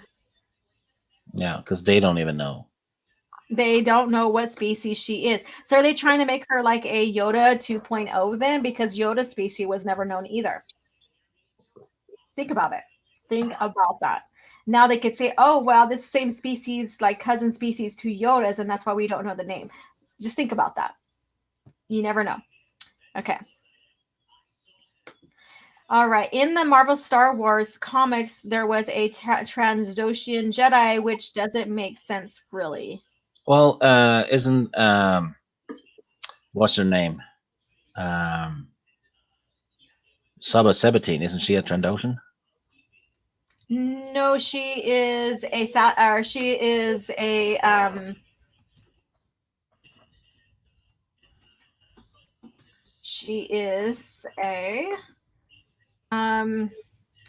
pulling up right now. Okay. She's a Bearbell. Hmm.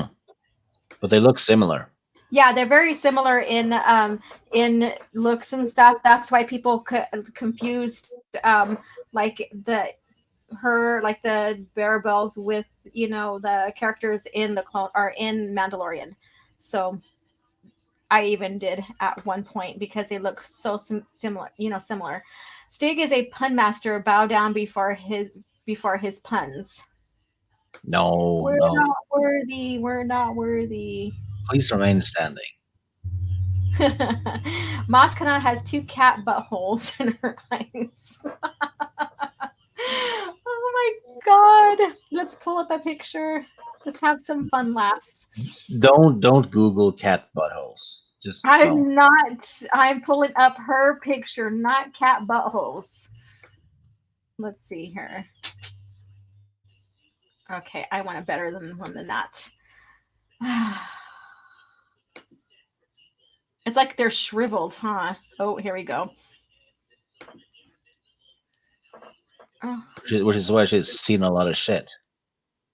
She's seen a lot of shit, huh? All right, I have it here. So let's take a look. Okay. Let's see. There we go. I've never looked at a cat's butthole, but I imagine that's kind of like what it would look like. I have no idea. And I'll be viewing my cat in a very different way today. That's so funny. So, yes, there it is. There you guys go. All right. O.G.Starwars, Disney wanted their own version of Yoda species, and Maz is the woman. Yes, and that was my impression from the start because it's everything. Her short, I mean, not the color, of course, but her being short, her having that type of skin, all of that, and then having this wisdom, being a force sensitive. I mean, they were trying to have some like a Yoda 2.0, but in a different light. So that's how I see it. I was stupid enough to Google cat butthole, and yeah, the bard is correct. That's exactly what it looks like. Well spotted, AFK bard. That's kudos to you. He's like, Well well done. spotted, sir. Well spotted. Well done. I'm not gonna ask how you spotted it that easily, though. Oh Lord. Okay, so I'm gonna read this right here. This is we're going back to the Wookiees, so getting out of the cat butthole topic. Wookiees were usually calm, gentle, and mild mannered, but not when they were provoked. So that goes back to the Wookiees' temper. They were also known to be sore losers. A Wookiee who lost a bet or a game might have torn off the limbs of the person who beat them, and it was usually considered wise to avoid upsetting them. Yeah, picture a Wookiee youngling losing a sparring match, right? Yeah. Not a good thing. Mm-hmm. Exactly. So I wanted to touch bases on that a little bit more because I mean it makes sense, and like there's always an exception to the rule, of course, and that goes with real life reality and in fantasy. You're always going to have that exception to the rule because then it makes the world more believable. You can't just have like stiff rules and have them be that way throughout the whole thing. And as long as it doesn't break lore or and doesn't take you out of your take like the disbelief kind of adage, then it's well written, then you have a coherent story. And Lobaka, like I said, is one of them. That's a great story, a great character.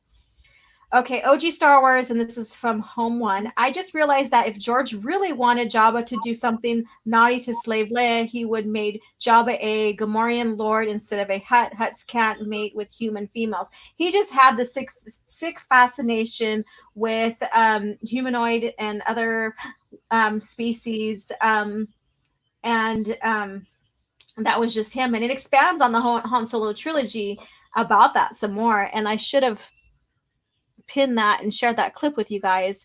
But basically, Jabba the Hutt and the other Hutts don't like, they frown upon Jabba because of that, because they feel like they're far superior than any other race. So when Han goes to speak with Jabba for the first time, Jabba's like, "Do you speak the chosen language?" Or I forget how it's worded, basically.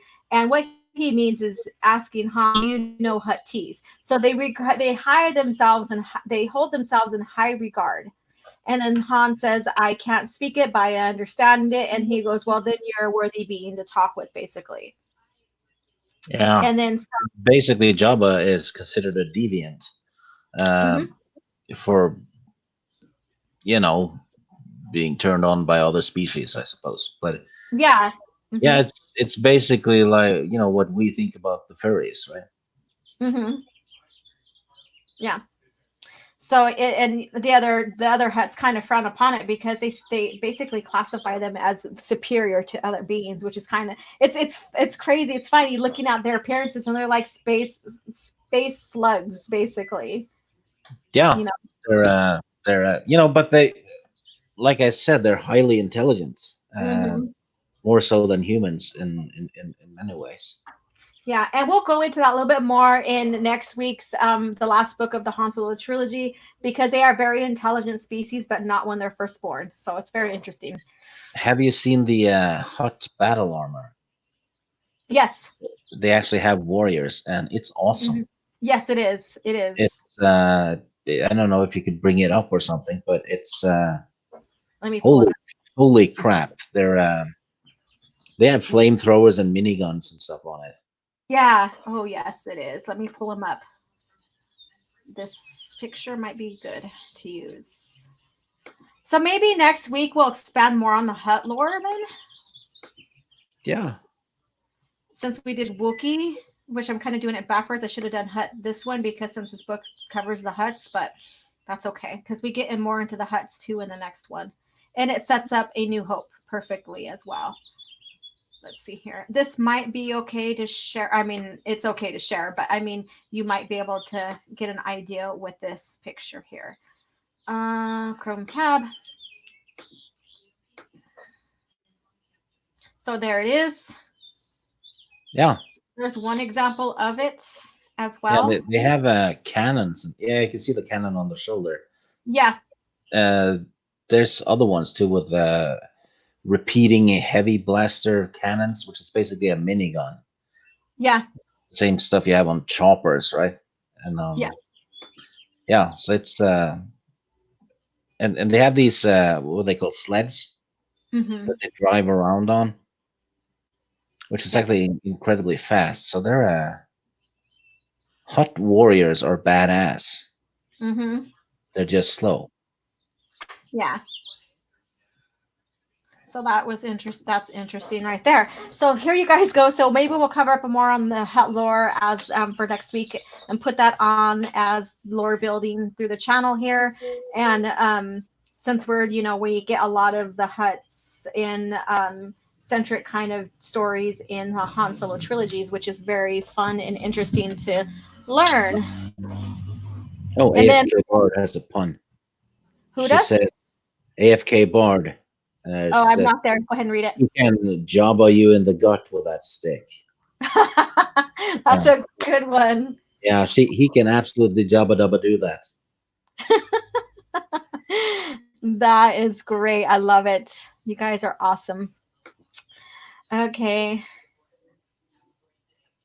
Yeah, Voga the Hutt had the same fetish in Couture too. I haven't played Couture 1 or 2, so I know most of the lore. So, but I didn't recall that one. So, Stig, do you recall that one? Oh yes, yes. Okay. If you play as a female, you can dress up as a dancer and gain his interest, Nice. and you get to keep the outfit. Oh, can Jabba? He can. Okay, that's what you read right there. That's pretty cool. Thank you so much for that.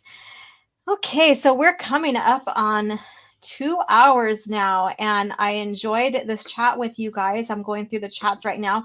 So I had like near 30 or over 30 people. That's great, for the morning time. So thank you guys for dropping in. And these damn quads or bikes are still riding by. And I love discussing the lore with you and going over the Wookiees, the Wookiee culture, so it's very unique. And I love the imagination that's put in like the Wookiee culture and the planet Kashyyyk. And then when you get into the Mandalorians, the Mandalorian culture, how well it was developed, even with its own language, like the Hutts with the Hutt language, everything was so wow planned out and so coherent with each other. Like I said, no other franchise could top what George did with his. Well, some of them can, but it's like I've said several times. If you're writing fantasy, Yeah. and Star Wars is absolutely fantasy. The most important character is the setting, the world. Yeah. Yeah. If that one doesn't feel real, then there's no foundation. Yeah. Yeah, true. Very, very true. And it's a Trap Productions. O.G.Starwars, do you play the Old Republic? I have Couture on my laptop here. I haven't begun it yet. So I haven't had a chance to really play any games. And so once I start playing Couture and, get well into it, I think I might stream some of it as well. We'll see. You're gonna completely lose your shit when you're playing KOTOR because it's so full of lore. Yeah, that's what I heard. We'll never see you again. You're like, what happened to Laura? We miss our coffee chats. Well, I was up until 6 a.m. playing, and so I have to sleep. Yeah. So, okay. All right. Coffee. I see. I need some more. Morning. This is Jamie. Morning, she says. Love it when internet makes the world small. Yeah, what you mean? Like I say good morning, but some people are in different areas, I guess. That's probably what she's expanding on. And no matter where we are in the world, we're all here together. So that's what I'm getting with that. But Jamie seems to be from Holland or Belgium, judging by the last name. Yeah. So a little bit south of me. Ah, nice. The world and the universe itself is a character. Yes. Hi, how are you doing? Yeah, but because if you think about it, the world is the character everyone interacts with. Yeah. Without the world, you can't have the character because they have to have something exist in, right? Yeah, and then the world will color the character. Yeah. Depending on where they grew up and during which time and all that. Yeah. I'm going to pull up one more of a Hutt armor here. I think it's pretty cool and interesting to look at as well. Just the art on it. I'm like geeking out as an artist as well. Let's see here. Let me pull it up. Let's see here. So there's this one right here. It looks like a angry bee. It does, doesn't it? He just needs his wings like a hornet or something, huh? Let's see here. This is where I got some of it. Let's see here. Open up. Oh, here's the one below that is awesome. Let's see here. Oh, this one right here? No, yeah, that one. Oops, wrong one. Hey, look at that. Darth Vader on a unicorn squid or whatever. This one right here? Yeah. No, the one next to it, but. Oh, Lord. Stig. This is. What the heck is that? I don't know what that is. It's a Hutt, but yeah. Let's see here. Looks like a Twi'lek using a Hutt as a beanbag to sit on. This one right here that my cursor's on? No, below. This one? No, yeah, that one. Yeah. I said that one. You're like, no, not that one. Oh, so the one in the background right here. No, it was the one next to it. If you zoom out again, I'll say stop when your mouse is over it. Above that one. This one? Yes. This one? Yes. This one? No. That one. This one? I showed you this one. This is it. No, the one next to it. This one? On the other side. That's the one you said no to. No. Here we go. Oh, look at there's Jabba Singer. Yeah. Oh my god, that's funny. All right, let's get out of this sucker. Our little comedy banter going on. Darth Vader on a seahorse. Yeah, that was a unicorn seahorse. That was funny. The shit we find on there. Which is why Vader got watered down. His powers got watered down, right? His abilities. Yeah. That guy says, now can someone explain what world building is to Disney Lucasfilm, or is that a lost cause? I wouldn't go there. That train has gone past a long time ago. Yes, O.G.Starwars playing Couture. OG playing Couture is the first time. Congrats, you're taking your first step into a larger world. Like I said, I knew the story. I know the storyline and stuff. I never played Couture because I never basically, when I got out of games, I went in and, I was dancing in junior high on my dance team. Later, I, was in the band, and I did a lot of other stuff as well. And so that dancing kind of took, precedence over playing games at the time. When you play Couture, get the missing content mod. Thank you for the tips, you guys. Darth Vader on a seahorse. Yes, and I already shared that. That's funnier than hell. Oh crap, it's Kling Hutt. A Kling Hutt. The tomb of Hutt Gambit. There we go. Egypt. Yes. That guy says, how now can someone explain what world building is to Disney Lucasfilm? Oh, I already read that one. But again, it's always worthy to repeat because, it's a clusterfuck and it's not letting me see the rest of the comments. I can't see your comments. It's not letting me. It's stuck. And it says new comments with the arrow down below and it's not letting me see. So piss on you, StreamYard. Piss on you. So if I can't get to your comments, I'm sorry, StreamYard. I can read them though. Okay, you go ahead then. It says, Vertical Horizon says the unicorn one is from one of the new Marvel Star Wars comics. The new one? Yeah. A new one? So that means it's Disney's? Yeah. Oh, goodness gracious. And he adds that Disney loves their Space Horses. Seriously. That's so fucking stupid.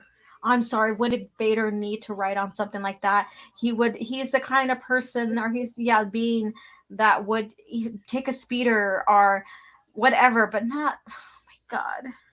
And Soul Assassin says, StreamYard has a bad motivator. It does. He's probably right. Yeah, and I need to go to Tashi Station to get a motivator. Power converter. A power. There we go. It doesn't matter. They should have that shit there too. So yeah, and that bitch Becky Brown says space seahorses. That bitch. Oh my God, you too. I'm glad you guys know each other and you have that banter because I would have to.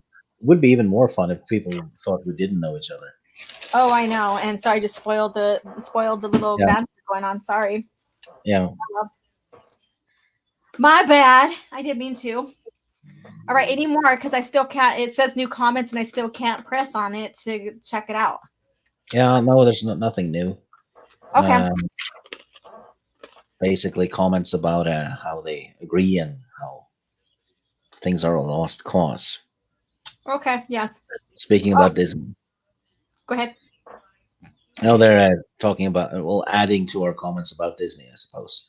Yeah, and what I was going to talk about until I found that article about C-3PO is we were going to talk about how Kennedy ruined basically nigged on what the theme park was going to be, and it was going to be based on the OT.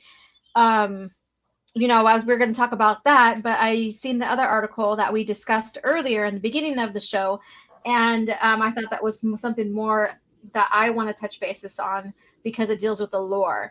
Now, like whoever loves game, like the parks and stuff, and wants to go to the Disney themed Star Wars parks, that's what had happened. Is that she's the one that shot down the OT themed park, and because she didn't want to cater to 50-year-olds. Yeah. So Yeah, think and last year, all the Star Wars fans were 30-year-old guys living in their basements. So now we've aged 20 years. yeah, exactly. And Like, my thing to her is if you don't want to cater to 50-year-olds and whatever, then you're like what, 67? Kathleen Kennedy. So I suggest because you don't want to cater to 50-year-olds and stuff, I think that Star Wars is too young for you to handle then yeah, in your thought train of thought. So maybe she should step down. yeah. And why is she hiring very young writers? Mm-hmm. Apparently, Exactly. Becky Brown has been called worse, but I make her laugh, and there's a ha ha face. So she Okay. took it well. Yeah, I can't see it. I'm gonna go. Let me see real quick. But yeah, so we were gonna. I was gonna cover that, and I was preparing for that, and then I realized, and then I was like, well, let's see what's going on with with other news, see if anything new is coming about. And of course, Rise of Skywalker's novelization, even the young novelization, basically shares what a screwed up mess it is. And so I thought that was interesting to cover because it deals with beloved C-3PO and R2D2, who is also in Legends as well and in the movies. And so I thought that was weird. I don't agree with this little thing about R2 having our his memory and giving it back to him after all these years. Um, because if that's the fact, then why didn't R2 do it before? And also, why didn't R2 say, "Oh, by the way, you remember this," or "I'm going to go ahead and download this to you because so you can remember." So, I mean, there's a lot of things to think about that. Think about this approach that they're taking. I think they should have just left it alone because it You know, fit the story so well. something struck me. When all those SJW Star Wars writers say KK, Mm-hmm. if they say KK 3 times, they will have said KKK 2 times. That's very racist. Mm. Okay, let's see here. I'm reading from here. Ivan, that reasoning is terrible. If Star Wars is for 50 somethings, then Snow White and the Seven Doors is for 100 somethings. Karen Kennedy doesn't understand the difference between a story and a fad. And then Home One says at O.G.Starwars at Gabriel C, mind blown. Becky is laughing, of course, and that's where you get that from, Stig. You guys are hilarious. You guys' banter is always fun to hear and read. Yeah, so that was it. So next week, we're going to go ahead and close here. So next week, we are going to cover Rebel Dawn from the Han Solo trilogy. We're going to talk or discuss Hutt lore and what makes them so devious and crime lords with their brilliance that they have. They're Uh, kind they're misleading because, like I said, they look like space thugs or slugs, and so you think they're going to be stupid. Oh, another highlight of the story is the Hutt assassination. Yes, and that's Because, going to come too as well, and yeah, how Alba gains control of the Hutt criminal underworld. what what score from 1 to 10 would you give this book though, and why? Okay, I would give it a 8.5. And I like the expansion on the huts. There are a few slow parts that I was like, they could expand it on a little bit more. But they're, yeah, so it's a little bit slow paced. But overall, it still kept me wanting to know more when I first read it.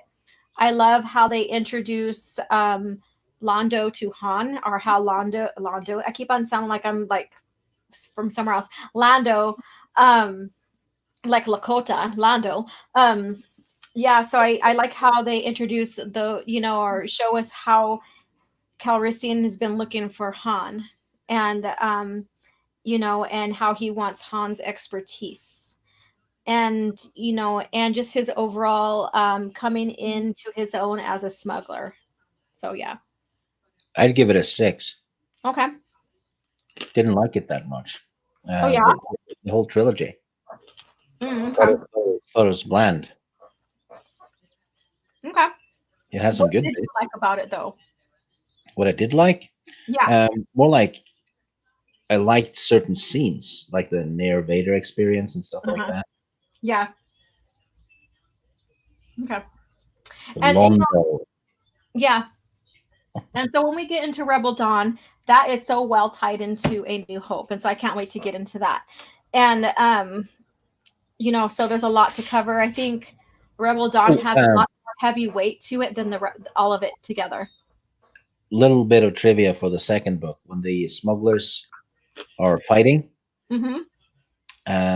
that's the only reference to Rick Duel, Mm-hmm. with a Corellian smuggler from the, or other Corellian scoundrel Mm-hmm. from the old Marvel comics from the 80s. Yeah, I know. He's never mentioned again in any EU product. Yeah. So that's a bit sad. It's like a forgotten character, isn't it? Yeah. And that's when I read, and when I did the video showing Hutt Gambit and continuity wise, I did mention about Rick Duel being in here, put in this book from the Marvel comics. So yeah. So that's very interesting. So again, you guys, people, anti-EUers can't say that the EU is a mess or Legends is a mess, because this is proof, and there's so many other books that are proof, and Stig always cringes whenever I say, look, I marked in my book. Why I annotate my books is because I'm referencing that book to another source, whether it's a movie or another novel or game or whatever. So Stig cringes at me for writing in my book. I do. I'm gonna ask the chat, everyone in the chat, pay attention. Do you think it's okay to write and scribble in a Star Wars book? If you think it's not okay, type 1. If you think it's okay, type 2. He's ganging up on me now, but no, I Yeah. think it's okay, because I am about the lore and stuff and cross-referencing. You can do that on. That's why we love you, O.G.Starwars. See, Subhuman gets it. I've turned your channel against you. That's okay. They'll still be back. I'm not against opinions. I'm not like an SJW. So I take it Becky would give me a 2.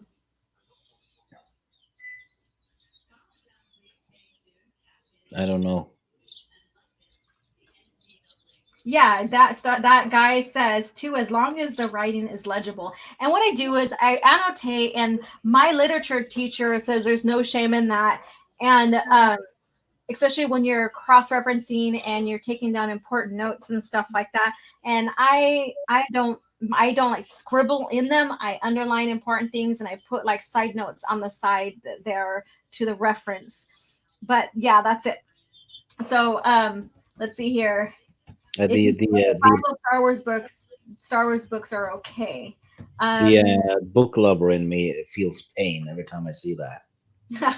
And I always tease Stig about that too. How do you find one of OG's books? She's left her mark in them. Exactly. And then also it's important for me to be able to reference back to the book as well, especially when I'm giving you guys the lore. And so I'm gonna show, where is it at? I only have a few in this one. I thought I did. Where is it? Oh Lord, I do have some in here that's just very far in between in this book. And I can't find it. So you guys are lucky with this book. Oh, wait. Oh, that's just the way back. There's some I underlined in here. Oh. Look at that. This is all important information that I get for you guys so I could do these videos. They're underlined. It's not compromising the text and stuff. So there you go. It seems Becky Brown is doing the same thing. Mm-hmm. That she Good. would, she would scribble all over her Disney Star Wars books. Oh, okay. Hmm. Well, that's perfectly acceptable. I think it's high time that Stig streams and makes his content. And I that guy, do have content on my channel. he does. I just don't want to stream. Yeah. Home one. O.G.Starwars, you are so not SJW. We all may have opposing opinions, but we still get along and be friends, unlike SJWs and Hollywood celebs who eat their own. Exactly. And we've been covering a lot of that lately with toxic femininity and other channels as well. Ivan, I write corrections in textbooks. Sometimes it's necessary. Yeah, I find that too. Becky, I would scribble over my Disney Star Wars books. Yes. And I'm not scribbling in my books. Two, Alora is always right. No, she's not.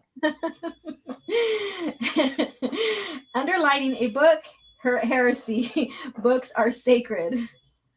Don't try it, Leibowitz. I have the high ground. Anybody remember, and this is Vertical Rising, remembers the turn to page number notes in the school textbooks? Laugh out loud. Mm-hmm. That guy says at Stiggs, my favorite part of the book of Sith is that Luke, Palpatine, and Ventress all wrote cliff notes in the book. Great insights to be gleaned. Yes, and I do have them, and like the Jedi one and the Sith one, they are both written in.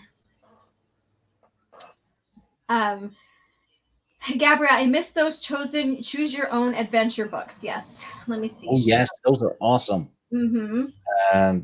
So awesome. And some video games have that. Some of the old role playing games from the late '80s, early '90s, where you when you reached a story point, because they couldn't put too much text in the games, you had to use the manual and you had to turn to page something, blah blah blah, and you got a story bit, right? Yeah. And then you kept playing, and then it turned the page. Yeah. Which was rather clever. Yeah.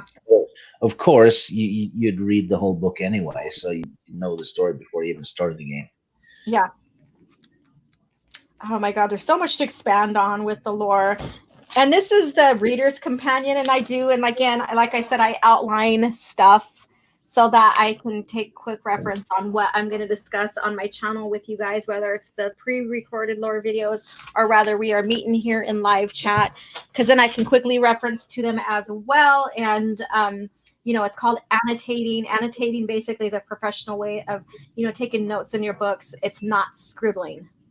I know, but it still hurts to see it. He's like, every time I see it, you put a knife in my heart, Alora. I'm not kidding. I am actually feeling something, and it's not pleasant. I know how to get to you now. Yeah, just write in the Kenobi book or something. And I also do I'm doing some more yoga teacher training because you never stop learning as a teacher, no matter what. And if you're going to lead people and stuff and be well versed in it, you never stop learning.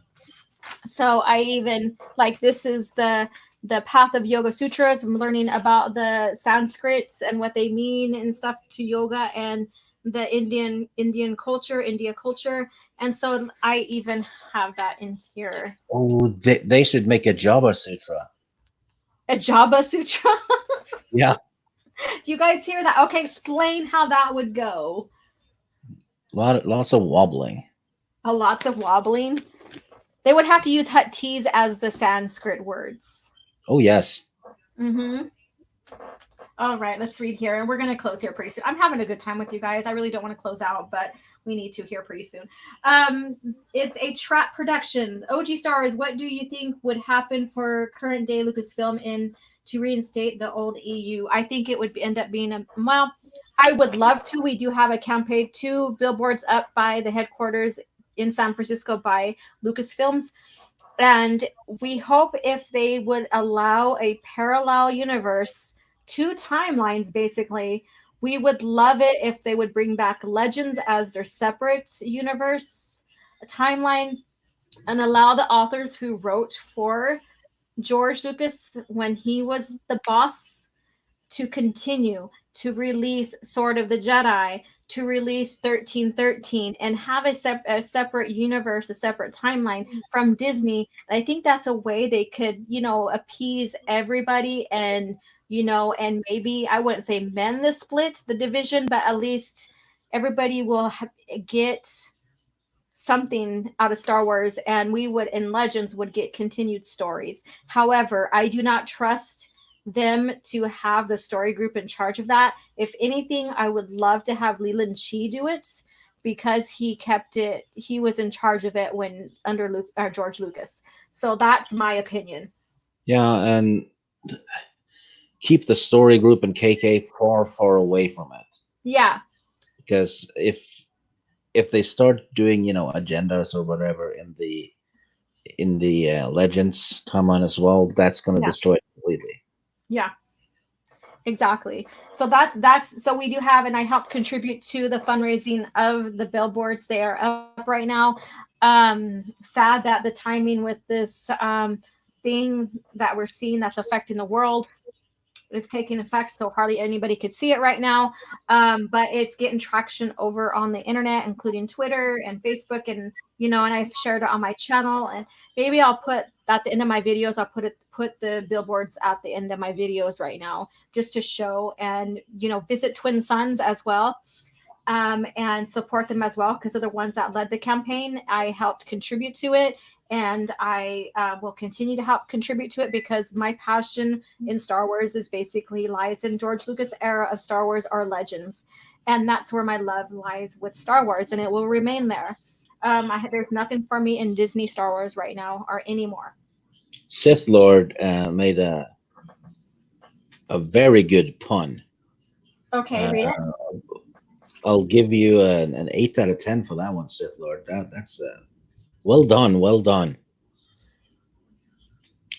He says Leia needs to shave her bush.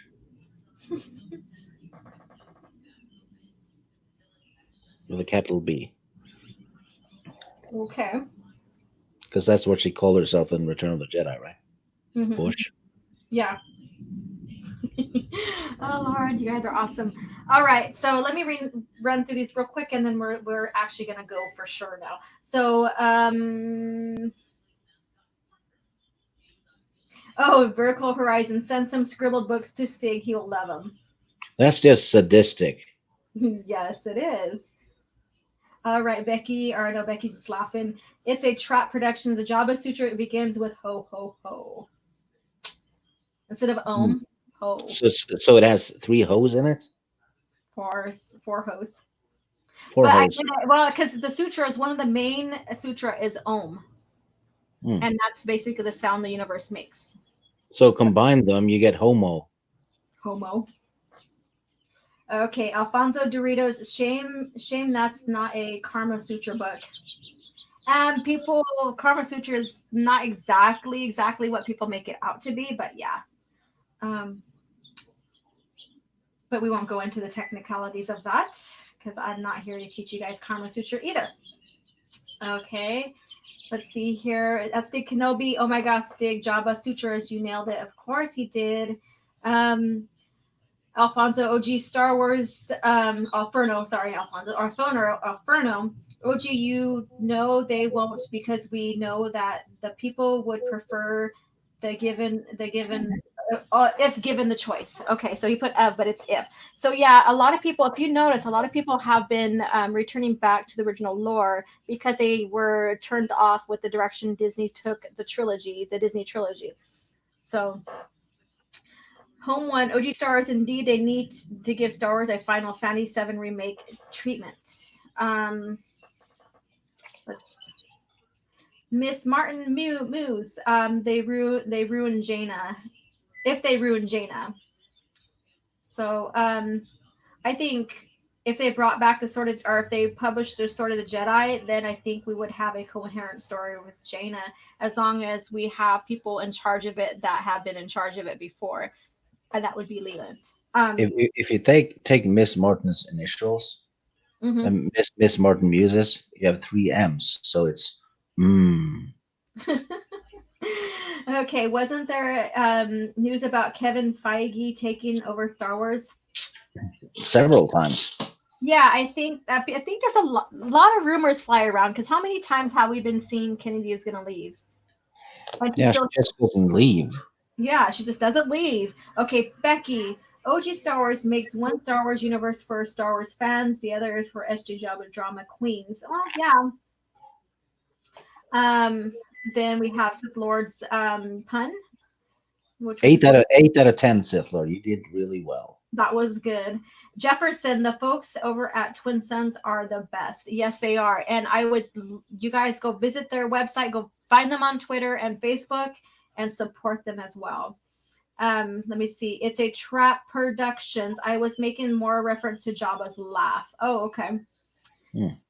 Ho ho ho ho. Yeah, but for me, what I got from that is the first sutra would be, he said would be ho ho ho ho, his laugh, and then it reminded me of the mantra Om, which you say or you sing in yoga sometimes. So yeah, just a little education here. Let's see. Sith Lord, I've never been a book reader, but Star Wars, huh? I always thought the mantra for Kama Sutra was Miss Martin Muse's initials. No. Mm. Nope. No. Okay, Alferno Doritos. I'm just excited for Brie Larson on Star Wars. Excited to see how it'll turn out. Laugh out loud. There's probably sarcasm behind that because he's laughing as well. Oh, I absolutely want it to happen.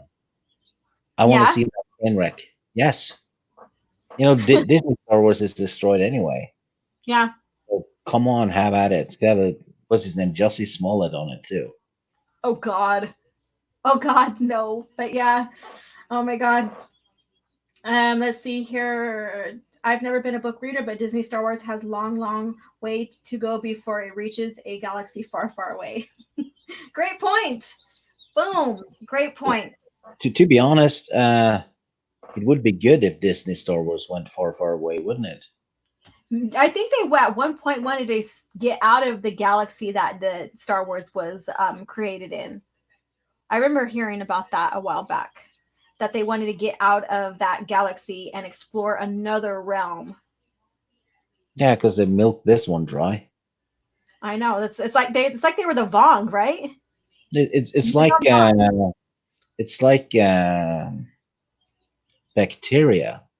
Just eat up everything and move on to the next, right?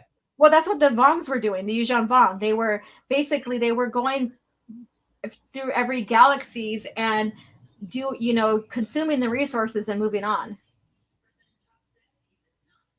Yeah. So that's why I said like the Vong. But then again, I would hate to compare the Vong, them with, Disney Lucasfilm with the Vong, because I still like the Vong. They were such a great, interesting. And the Vongs actually had a goal and a purpose. Mm-hmm. Yeah. All right. Let's see. Becky says, laugh out loud. Oh, Stig, I love you. Jamie. I know.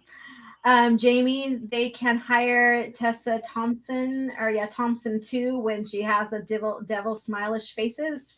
Alferno Doritos, it's sad if Disney Star Wars lore and continuity is much more confusing than from what I have heard of Zelda.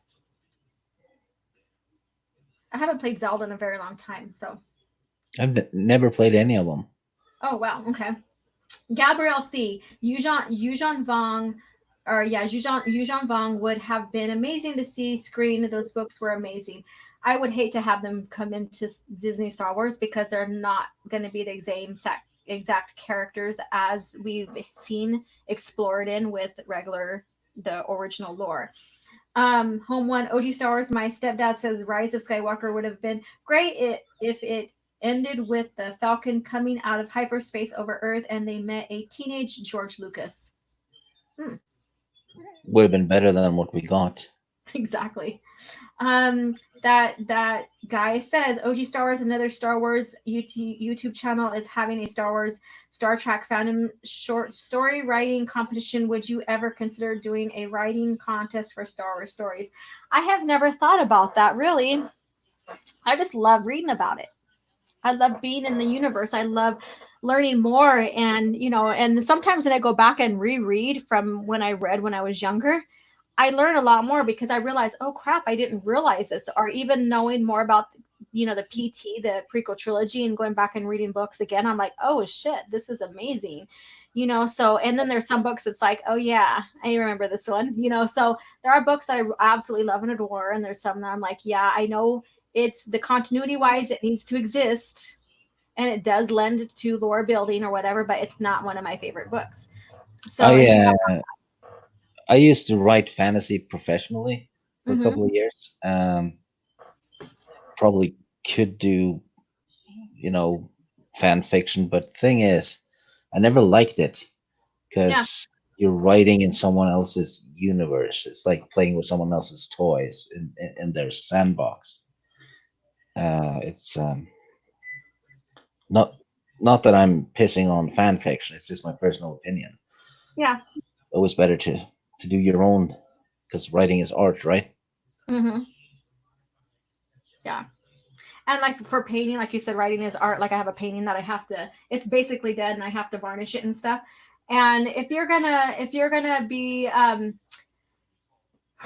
go into someone else's universe or paint someone else's image, you want to go ahead and cross reference it and or say I'm inspired by, but you cannot own it, you cannot, so there's a lot of factors that goes into it.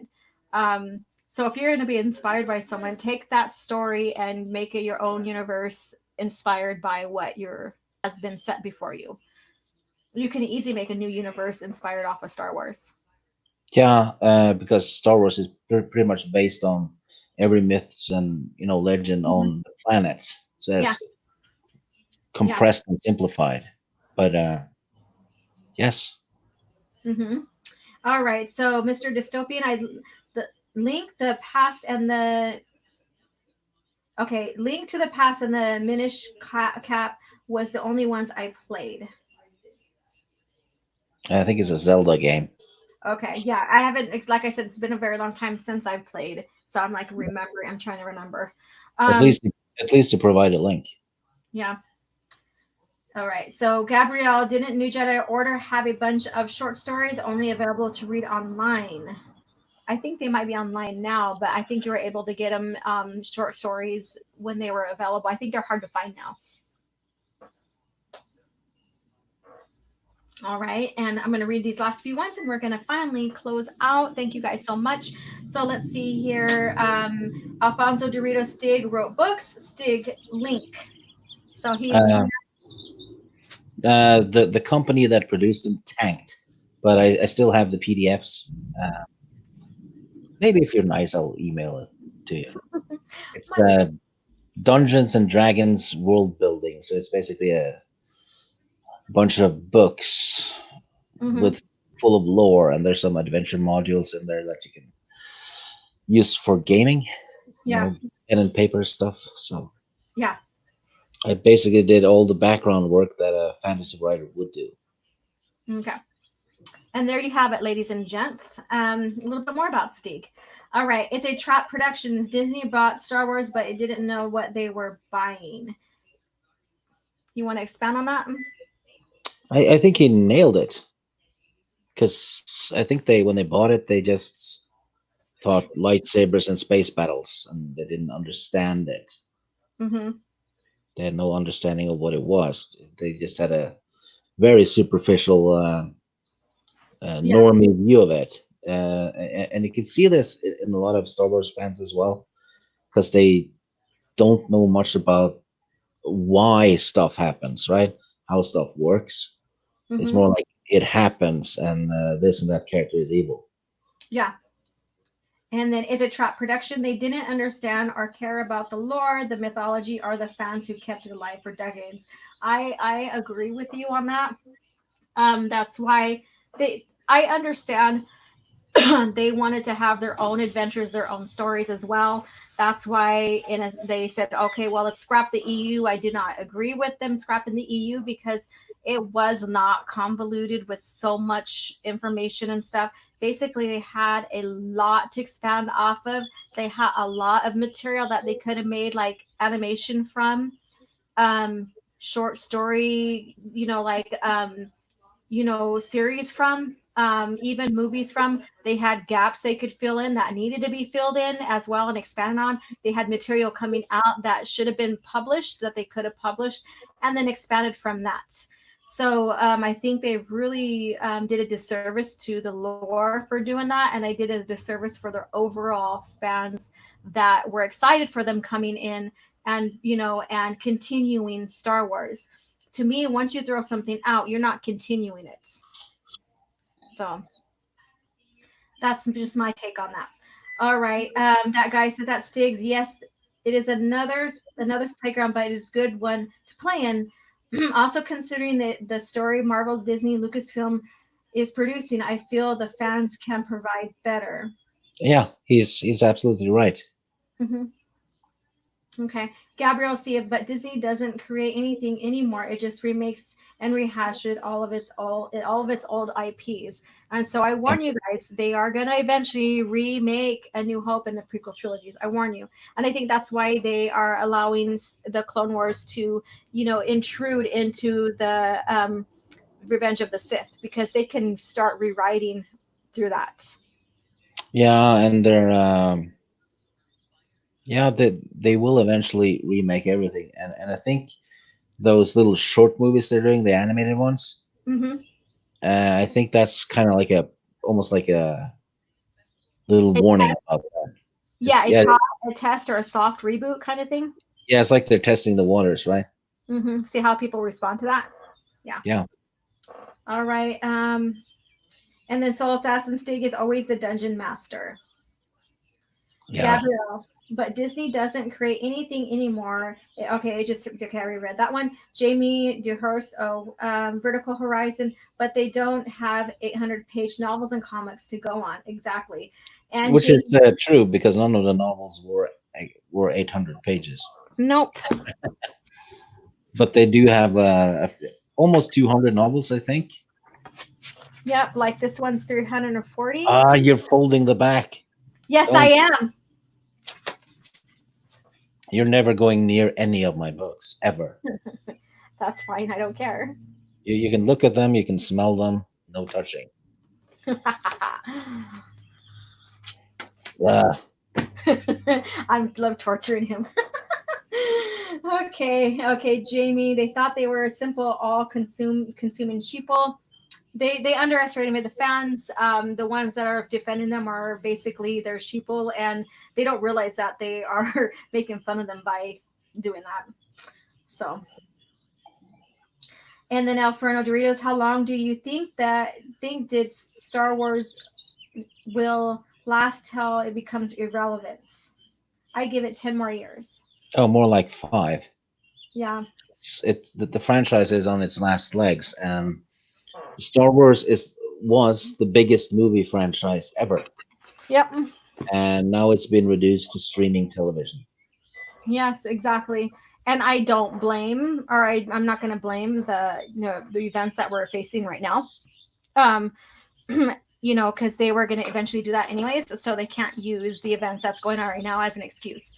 All right, you guys, I would love to read and keep this conversation going with the chat, but it is over. We're going on 3 hours now almost. So I need to wrap up. I have stuff to do, and I'm pretty sure Stig probably does too as well. So thank you guys so much. Again, next week we are expanding on the last book of the Han Solo trilogy, Rebel Dawn, and we are going to talk about Hutt culture, the Hutt society, species, and then whatever news there is. If I don't choose any news, and it's just all of that, and just basically nerd out on the original Star Wars lore. So thank you guys so much for tuning in and coming in, and may the Force be with you.